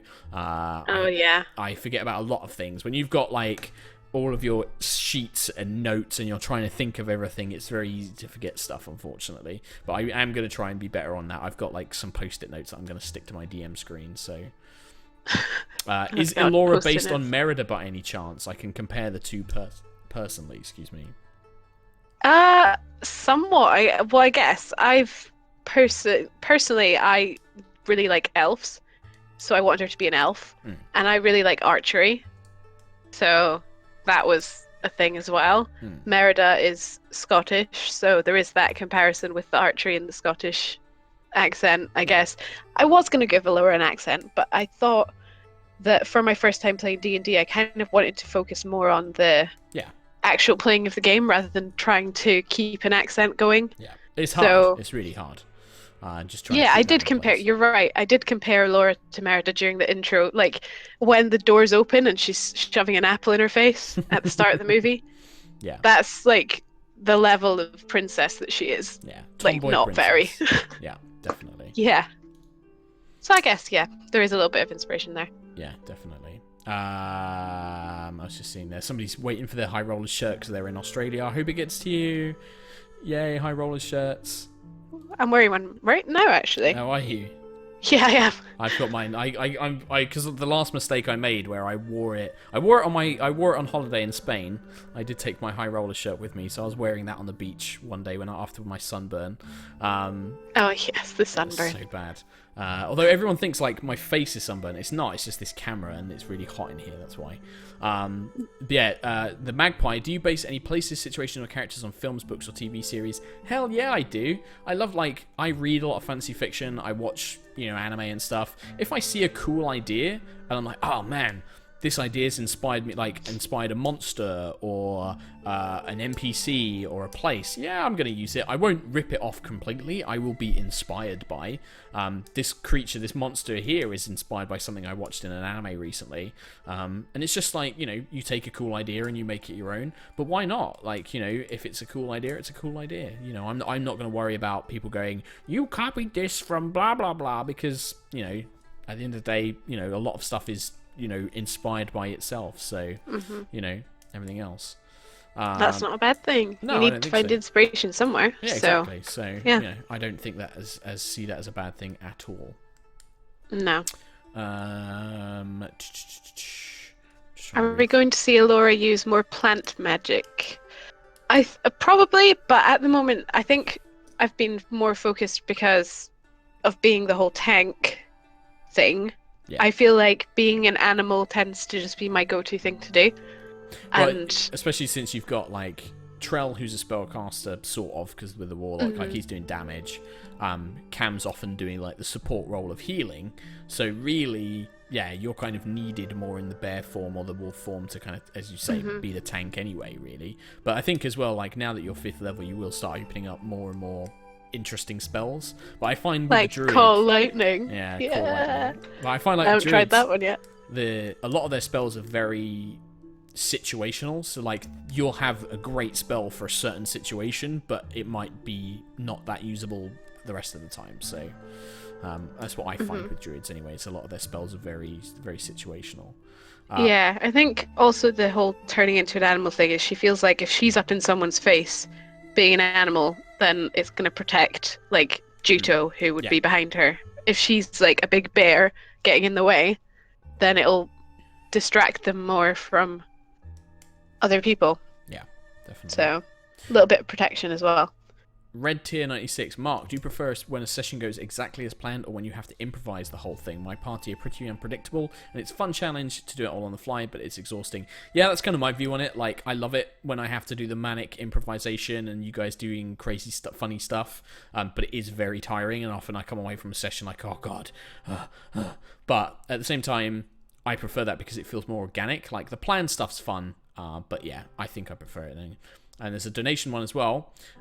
Zero the Duke donated. Katie, Mark said everybody has an ally, a secret, and an enemy. Does Alora have an enemy, and can you tell us who it is, or is that too spoilery? I don't know if we came up with one for yours. I remember, like, no. You had the ally, which is Athelard. Yeah, Athelard, yeah. But I don't have an enemy because I couldn't literally think of someone that she would have encountered. No. And someone else in chat has been saying, would you say that Alora has had a sheltered upbringing? And yeah, she has. Mm. She's had a really good life up until sort of the Lightfall happened, which is, I guess, the point where she sort of started to question things a bit and thought, oh, maybe I should go and actually do things and get out of the spire. Yeah. And so, yeah, it's going to go from there. So she hasn't really got one as of yet. That's not to say that her father doesn't. Yep. And it's not to say that Mark hasn't come up with an enemy for you. Exactly. Yeah. Which, yeah, he probably has. Oh god. Red Warrior's got a question as well for you. My character is Tiefling Rogue with a familiar. What kind of small animal would Alora have if she could have a familiar? Okay, that's tiny animal. Tiny animal. Like a little squirrel or something. Yeah, squirrel makes sense. I feel like a forest squirrel. creature. Yeah, because she spent so much time in the forest, so. Yeah, exactly. The Roman Sicarius. Mark, ever thought of having the world carry on going no matter what the players do? For instance, quest failing because they take too long, old quest givers dying, war being commenced because the players weren't there to stop it. Absolutely, and that already happens. There's already been certain things that have happened in the game because the players weren't there to stop it or they weren't there to intervene. That happens. Yeah, that to me is just part and parcel of Vixanis. Vixanis is a perfect example of that. Like the whole and Briarcrest as a whole. Like there was stuff planned there, you guys didn't go, so other stuff carried on. Like for me, the world carries on regardless of what the players do, but obviously the players' actions have an impact on that. So yep. Londell26, just want to say, love the show. Funny coincidence, I started a game on Roll20. I'm from Sacramento, California, and 3 of my players are from Britain. There you go. Crossing oceans with D&D. So, Brondwin, Mark, Katie, would you ever head back to Torfield since you left in such a rush? And I'm sure Juto would like another bash at that magical armor. I don't know. I'm not going near the magical armor again. You guys don't feel like you want to head back to any locations that you've been to before? There was a little bit when I did want us to go to Briarcrest to sort of because of the whole Broken Sky thing. I was like, we should go back to Briarcrest, but I don't know. Tallfields. I don't feel like there's a need to go back. Yeah. I know everyone keeps saying, "Who you left your reward money there," but at the time, Juto was not in the position. We had to get her out of there, so we had to go and get help. Yeah. There wasn't wasn't an opportunity to get it, and it wasn't as important at the time. And I don't think they'll go back. Yeah, and you didn't see the stream, Katie, but actually during the Juto solo stream, she got a glimpse of what the town has done with that money. Really? Yeah. Because again, this is the thing for me. It's like, you guys didn't go back and claim your reward money. They're going to use it for something. You know, they've assumed that you don't want it and you've left, so they've spent it on stuff.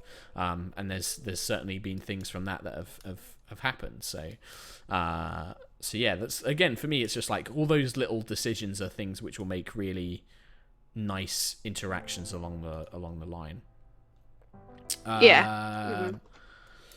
All Juggled Up donated. I wasn't able to attend MCM due to my band, but my sister grabbed me a HighRollers t-shirt. That's officially my stage t-shirt now. Wow, so comfy. Thank you very much, man. I'm glad you enjoyed it.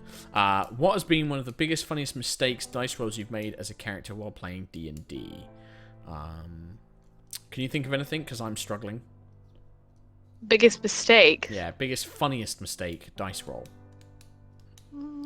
It's like when you. I haven't played. This is the only game I've played. Yeah, that's it. I mean, and I can't think of everything anything that that's I've happened in played, the you've stream that was particularly like. I don't think you've ever had like a disastrous natural one or anything like that, have you?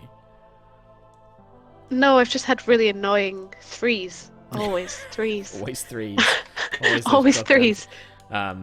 In terms of for me, honestly, it's been too much D&D for me to remember. There's definitely There must have been a moment where I you've mean, rolled a 1. well, at that- a really bad time. So there has been so when I was playing a previous game, I've had 2. There's one which was the amazingly lucky moment, which was Oh, is that the unicorn? no. So portal? that was one, Oh. but there was another one which was I was playing a halfling fighter paladin, and then halflings have an ability when you roll a natural 1, you get to re-roll it.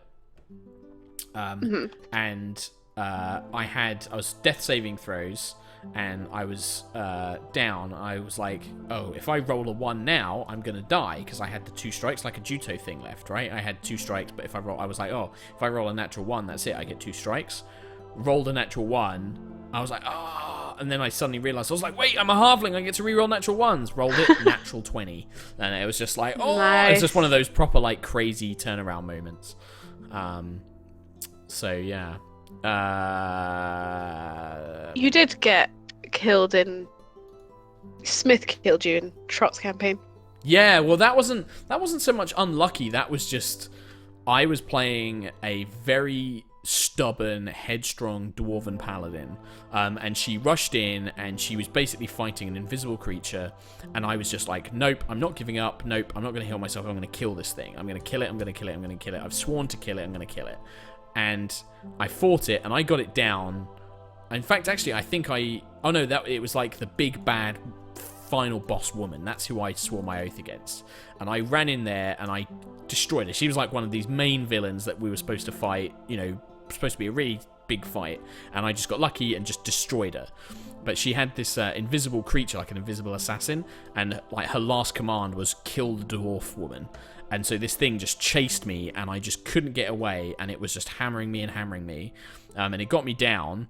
And then Trot's character picked me up to carry me away, but Colin's character picked me up to get me away, but Trot was just like, no, its final command was to kill her, you're not dead. So this thing just kept coming after me, and because it hit me while I was unconscious, counts as a crit, 2 strikes, dead. So yeah, it's pretty crazy. Right, do you see any more questions for you in chat? Does Treya7, does Elora consider her princess status a lot? More so now that she's not at home, I think. I think when she's at home, probably not a lot, because that was just life. But probably more so that she's in, not when she was in like small towns, but more now that she's in the capital city, she's like, oh, people know of me and I'm important, and it's a bit odd. It's a bit odd. Yeah. But yeah, it's one of those things. Question from Osley. What are your opinions on a god-based campaign or having PCs turn into gods or deities of some sort? I think that's a really cool thing for very high-level play. that sounds high level. Yeah, I mean, it would be interesting, actually, almost in a way like having the PCs play very minor deities, and leveling it up is them representing them growing more powerful.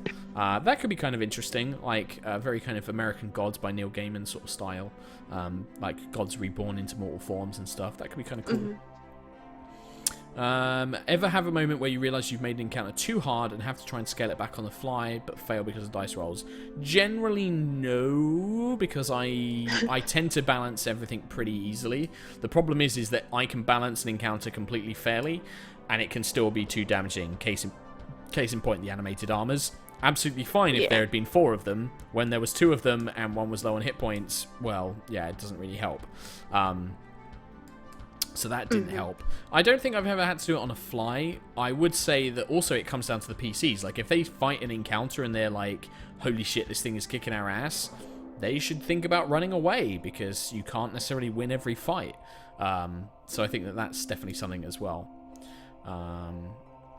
Evie Girl, Katie, what is your favourite moment from the campaign so far?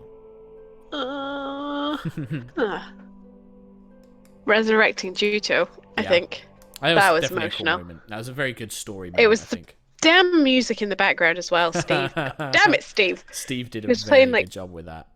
such emotional music. Yeah. And then I looked at Kim for a second too long, and she cried, and then I cried. That was it. Yeah, I think that was pretty much how the solo stream with me and Kim went as well. Like, she started off, and then I started getting a bit choked up, which set her full crying, which then made me full cry as well. So it was pretty We silly. just all set each other off. That's what it is. Yeah. One definitely. goes and we all go. And then Chris goes, idiots. Yeah, Why are you all crying? Yeah, shut up, you losers. Yeah. Yep. No, absolutely. Yeah, pretty much. Cool. Do you want to stick around and answer some more questions? How you feeling? I might let you do your Monster your thing? monster thing. Yeah, I was just which gonna I show probably people. shouldn't be around for because Well, no, it's fine because Yeah. it's no guarantee that it's no guarantee that it's actually gonna come up in the game. So. yeah, It's but I just won't in case click you on want to put it in. Okay. Yeah. Sure. You never know. Yep. I might head Alright. off because I'm feeling a bit rough. Okay. No worries, mate. All right. Well, it's good to have you on. Thank you for coming on and answering questions. Yes, guys. If Yep. you have any questions for me, by the way, guys, you can Just always tweet just them. ask me them on Twitter or the Reddit Mhm. or something. Yeah, Tumblr. Twitter's nice for it, just because it's you can just send the old tweets. You're at little nommer, At right? Little Number. Yeah, that's I'll it. put it in the chat. Yeah, put it in the chat. All right, thank you, Katie. I'm gonna do this monster stuff just to wrap up the stream. And yeah, Cool. cool. All right, mate. Well, feel better soon, Thanks. and you'll Bye, see guys. Katie next week. Yeah. Bye. Cool. So that was Kate. So Katie's just going to head off now. I saw somebody asking, where's Matt Mercer? He was on for about the first hour and a bit, hour and 20 minutes, and we answered questions, but he had to go, unfortunately. But if you want to watch the VOD, which you can subscribe to and get instant access, or you can watch it on Yogs Live in a couple of days, you can watch it there. We just talked about DMing. We answered a bunch of questions and stuff like that. Which is really good. We're going to wrap things up today, so there's no more donations. So what I was going to do, just to wrap things up, you guys can see over here, I've got the Homebrew, which is a really cool website. I'm not going to say anything about Barris, because I don't want to give spoilers away. I've seen a few people asking about Barris in class. I'm not saying anything. You guys have to wait, I'm afraid. Can't do any spoilers. So this is a tool which is really good for making your own monsters. Just gives you like a really nice layout and format and stuff like that. It's a bit tricky to edit. I'm probably going to screw a lot of it up, but I just wanted to show you guys my process. When am I going to upload stuff to my channel? Hopefully very soon. I've written out a bunch of scripts. I just need time to record them, and time is the one resource I just don't have a lot of right now. I'm hoping to have more free time soon, but yes, I will be uploading stuff, and it's all going to be D&D related stuff. So it's going to be things like how to get started playing D&D, how to create a character in D&D, maybe hopefully doing. So one of the things I really want to do is a brand new RPG. It's not going to be D&D. It's not going to be a D&D system. It's not even going to be fantasy. It's going to be using the Fate system, and it's going to be superhero themed. I'm still working out who's going to be playing on it, but that is something I really want to put out on my personal channel and just film it with a bunch of mates and make it really fun. So keep an eye out for that. So what I had for this idea, so this monster, right? I had this idea. I was watching an anime, because I'm a massive weeb, called Cabaneri of the Iron Fortress, basically. And one of the creatures in it is like loads of undead. Oh, sorry, Radin, did I miss your second donation? Oh, for some reason that didn't show up. That's really weird.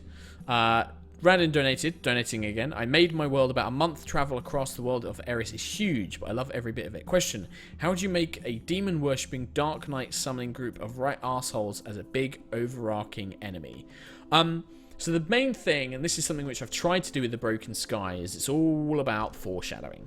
So seed them early, but don't have the PCs directly confront them. Have them mentioned by a group that maybe they've employed, some mercenaries they've hired. You find a missive saying, you do what we tell you or we'll kill you and sacrifice you, signed the demon-worshipping Dark Knight cult.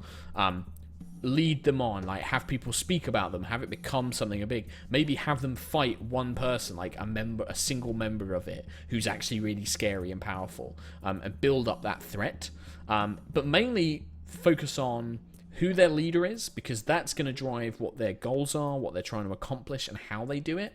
And then also think about, well, what are they doing while the PCs are adventuring? What are their activities? Are they taking over this? Are they killing people in this town to sacrifice? Are they building up a cult here? Because when the PCs arrive at that town, you can say, well, I know that this cult's been killing people here.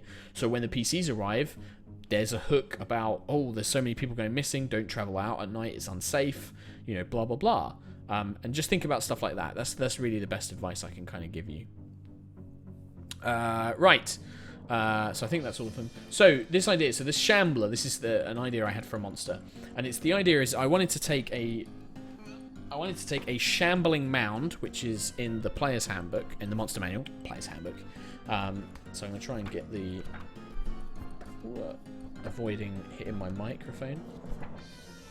Got Cam's weird music going on in the background. So the shambling mound is like a plant creature. It looks sort of like this.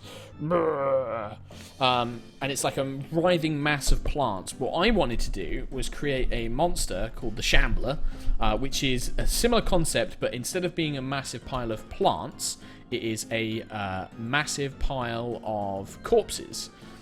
So what I'm going to do is I'm going to take the direct stats of the Shambling Mound and just slightly tweak them.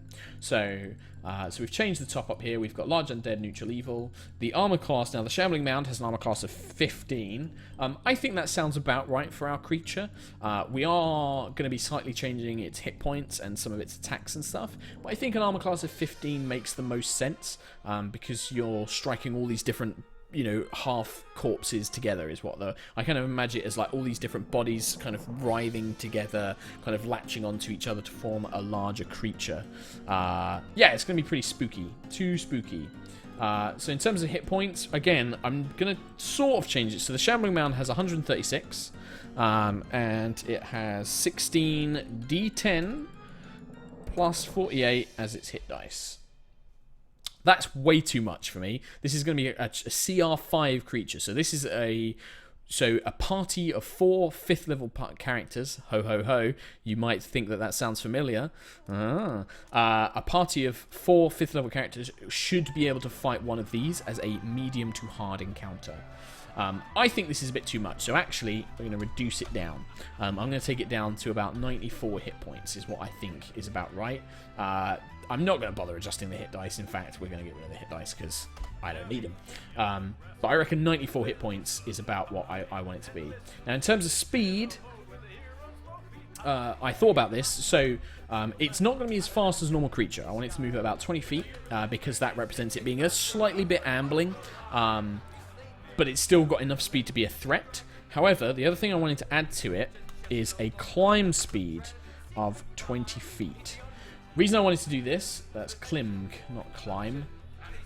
A climb speed of 20 feet. The idea I liked about this is the creature, as it pushes like all these bodies against the thing, all the different bodies are like grappling onto like, the stonework, and so it makes it super easy for it to climb up because it's kind of got this weird combined strength thing going on. So I love the idea of giving it this climb speed, mainly because I had this idea of, I like the mental image of this horrible creature climbing over like buildings to fight the PCs and like pull them off the ground and stuff like that. So it's going to be pretty spooky. So I've seen somebody just saying, so pirate who is quiet may be a mechanic like the vine people in the first dungeon, so if they find the key area that they need to be aiming for, the AC could drop maybe to 12. That's a cool idea. What we'll do is we'll factor that in when we get down to this lower areas. I like the idea of, maybe we'll lower the AC. Or what we could do, and this will factor in something else talking with Matt, is once they get it down to maybe about half hit points, enough of the creatures, and you'll see why this is important, enough of the creature's body has kind of fallen away that it exposes its core, and that actually makes it easier to hit and do significant damage to. So we've got speed, we've got climb speed. Alright, now we need to adjust its main stats. So we want it to be strong, so I'm going to give it a strength of 18, because I am evil. Dex, however, is not going to be great. Shambling Mound has a dex of 8. That seems about right to me. Its AC is mainly coming from its natural armor, so I'm okay with giving it a lower dexterity, which means also people using dexterity-based saving throws, it'll be much easier to target, which again makes sense for me, like a massive swarm of corpses. It's going to be like a corpse one, but imagine it more in like a big hulking singular body. So, Constitution, we want this to be nice and high. I'd say about 16. But we are going to make it immune to some stuff like poison, so that's actually going to be a big factor into it. Intelligence, let's give it a nice low intelligence. I need to check what the intelligence for a zombie is, but I reckon about 5's about right. Same with wisdom, it's going to be, oh no, wisdom's just 10. Yeah, that seems about right. It's not that dumb. But in charisma, we get it down to a 5 as well. It's not exactly going to be a life of the party kind of guy.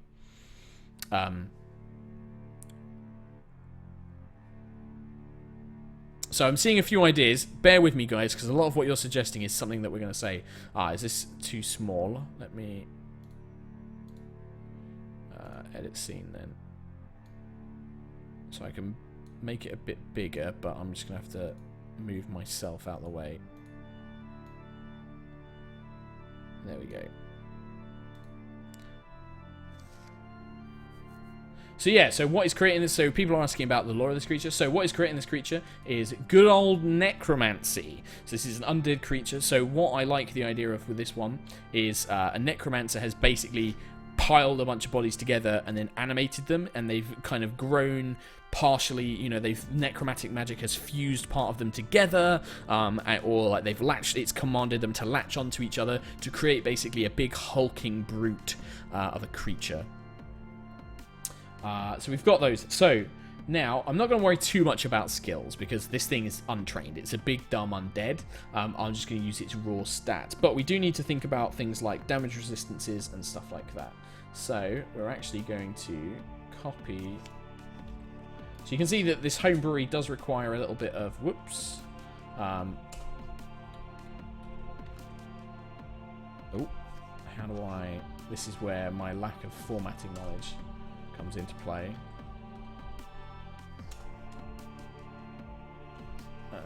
Let's see. Let's just copy the whole line. There we go. So this is where we're going to go. Damage resistance. Damage resistances. So, in terms of what it's damage resistant to, because it's undead, I want it to have. It's going to have reduced damage from cold. Also, now making it vulnerable to fire, I think, is a wise choice. However, it does make it quite obvious. So perhaps we could also make it resistant to. Certainly, I think types of damage. Bludgeoning damage, I think, would make sense because it's a whole mass of hulking bodies. Whereas slashing and piercing, well, slashing and think piercing damage as well. From non-magical weapons, though. Bludgeoning and piercing from non-magical weapons. That seems to me to make sense, right? Like, piercing this massive, hulking mass of bodies isn't going to do a lot. Same with just trying to smack it with blunt force, but slashing would. But magic weapons can bypass that. And we know that our party have got a lot of magic weapons now, so that shouldn't be too much of an issue. Damage immunities. So yes, I am going to include some of these because I do want it to be immune to certain types of damage. So damage immunities, it's going to be immune to poison damage. Makes sense, it's undead, poison's not going to do that much to it.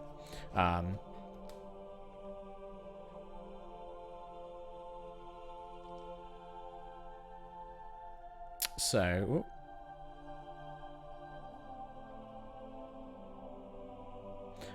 Katie has gone. Well, Katie's in chat, but she wasn't on the text anymore. Yep, so Radiant Energy. So what they've done in 5th edition is they've actually removed vulnerability to radiant damage from most undead. Now it's just a type of damage. I'm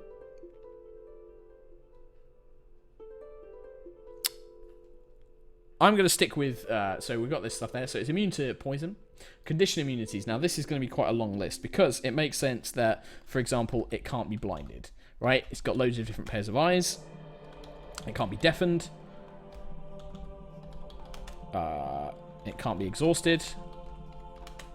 The other things I think, like, it can't really... I don't want it can't be frightened because it's undead.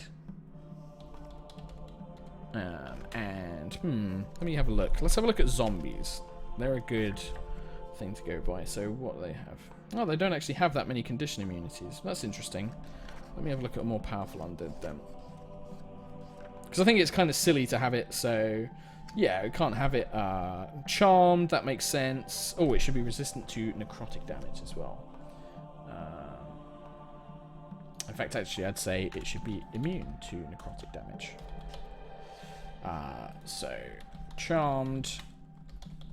And I'd say it can still be paralyzed. Let's keep it balanced. Let's say it can still be paralyzed. But I'm looking at a wraith currently.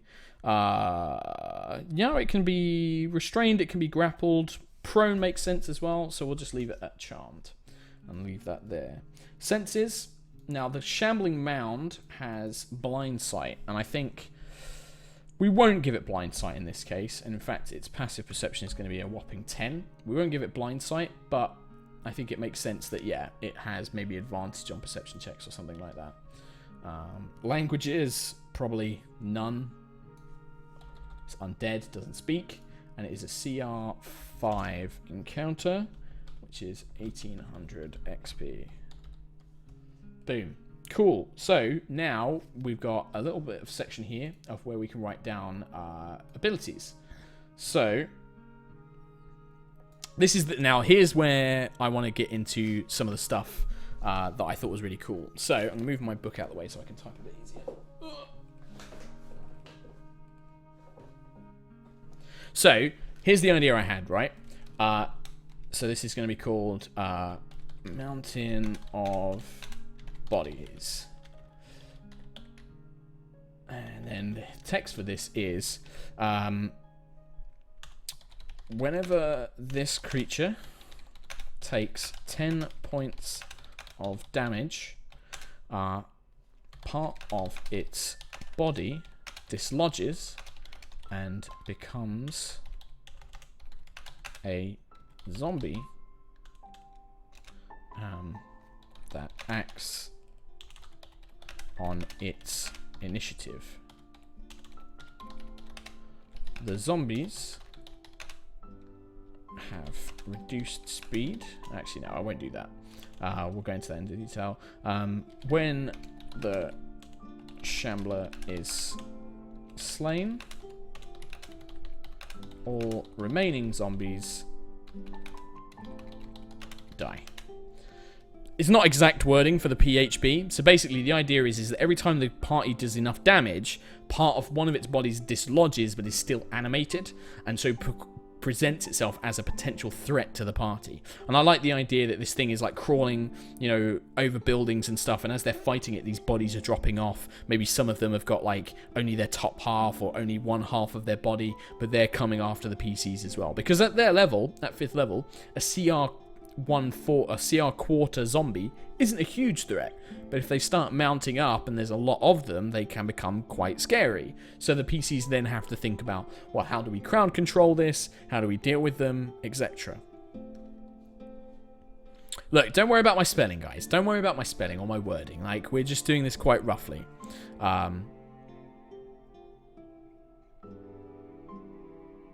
Yeah, these are all undead bodies, so it's going to be super gross, kind of like part of them ripped off, like only their top half is still like crawling towards them and things like that. It'd be super gross and cool. So I quite like that one, and then I had a couple of ideas. So in terms of attacks, I know the Shambling Mound has multi-attack. It makes sense that this thing has multi-attack as well. And so... Two slam attacks at +4. Now, this is where I need the stats again. So, oh, okay. So we've got to actually separate it into words. Oh, I don't have enough space on this damn desk. Alright, so multi-attack. So we actually just want to write all of this as normal. The Shambler makes 2 slam attacks. If both attacks hit, the target is considered grappled.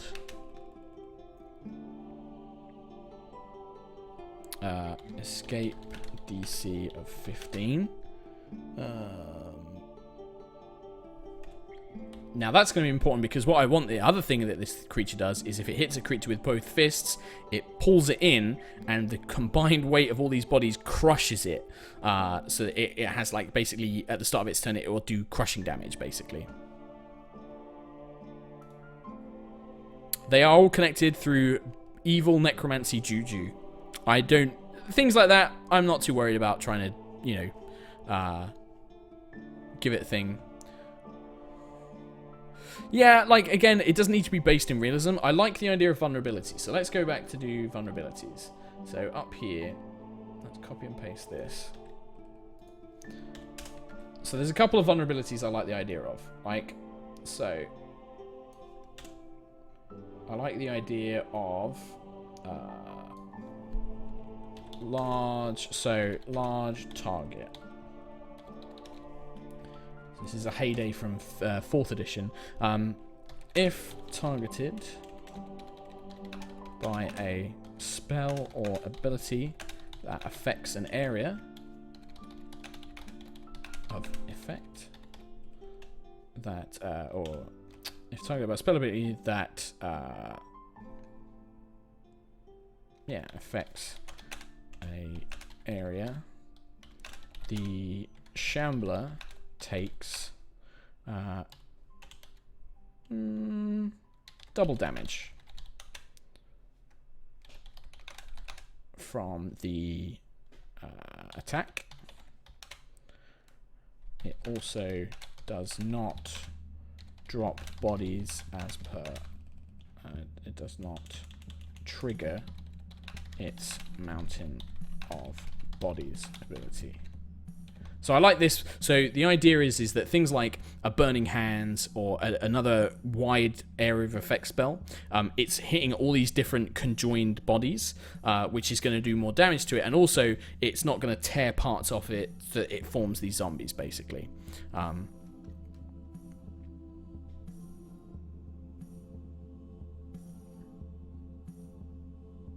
Yeah, this is, don't think of it as multiple creatures. It's kind of, like, one creature animated by one source. So it has, like, one source. And all these body parts are kind of like a severed hand operating by the same person, that kind of thing. So, yeah. So, we can do that. That's not quite... I've got to work on the formatting for this, but you get it. And then basically the other thing I was going to do is, so it has these 2 slam attacks, and it will have a crushing attack. If a creature starts its turn grappled, or if on the start of the Shambler's turn, if a creature is grappled, it's going to take crushing damage as the bodies compress it together and start crushing it with unnatural strength.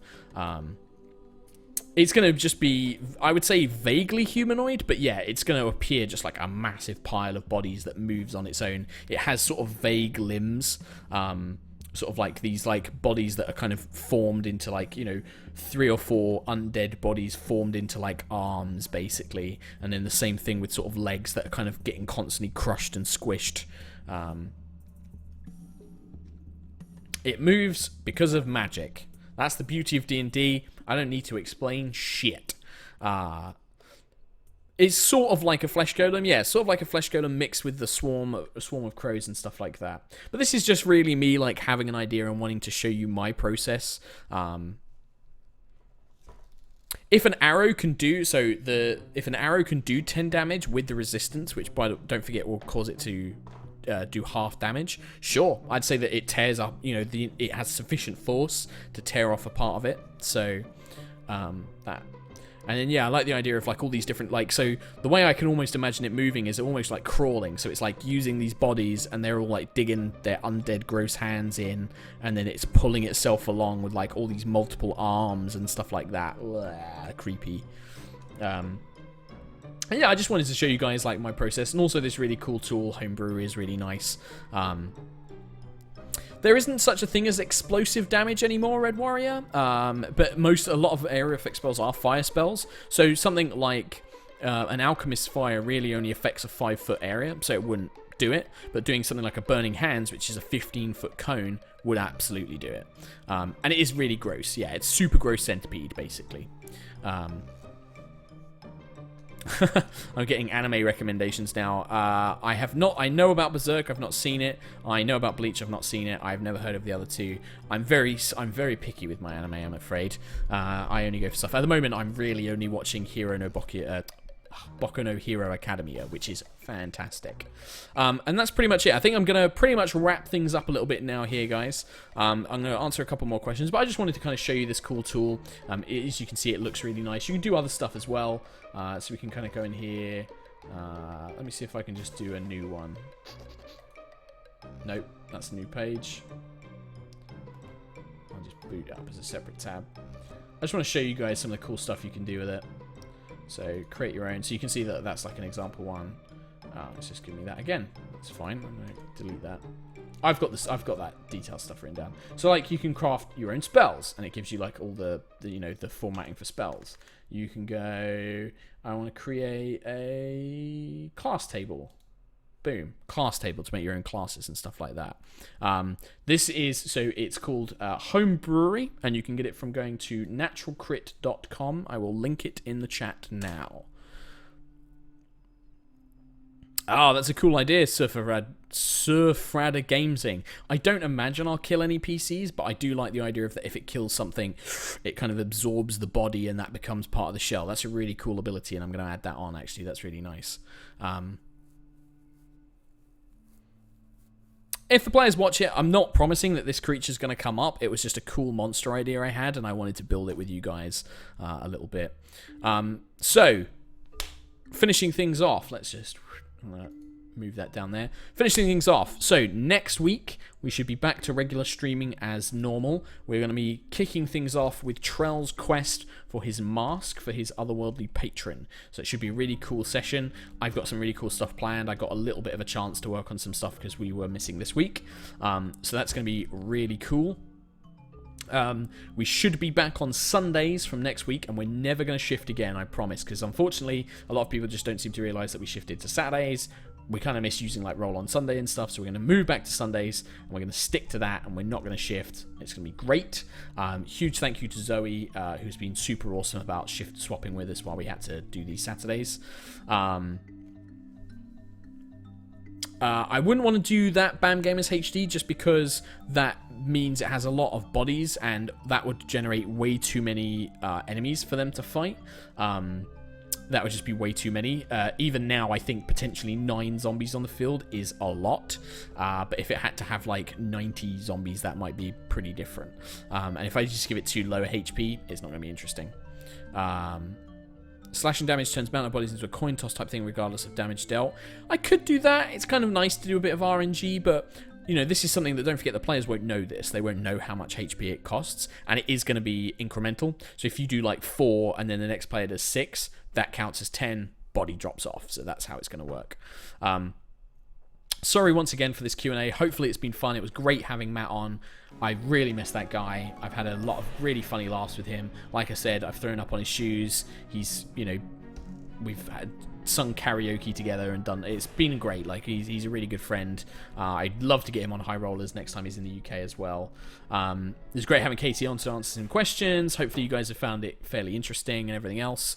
Yeah. So next week back on normal. Don't forget you can get the Pride shirt on the Yogscast store. You can get this lovely to support ILGA. You can also grab your High Rollers shirt if you haven't got one yet, and the High Rollers soundtrack. I've already closed my notepad with all of my notes on it. But yeah, so you can check that out. And yeah, thank you so much, guys. I really appreciate it. I believe Mr. Niall Z is going to be taking over after this one. He's going to be streaming, I think. So go and check him out. Make sure you watch that. Also, Caf is streaming. He's doing a spoopy stream after this, if that's more of your kind of thing. So you can check that out as well. Thank you, Moobot. Thank you for posting those there. And yeah, hopefully you guys have enjoyed it, and hopefully we'll see you next week for a proper High Rollers. Don't forget as well, last thing, I am on DCA, Dice Camera Action, from Wizards of the Coast. That's twitch.tv twitch.tv/WOTC_DND.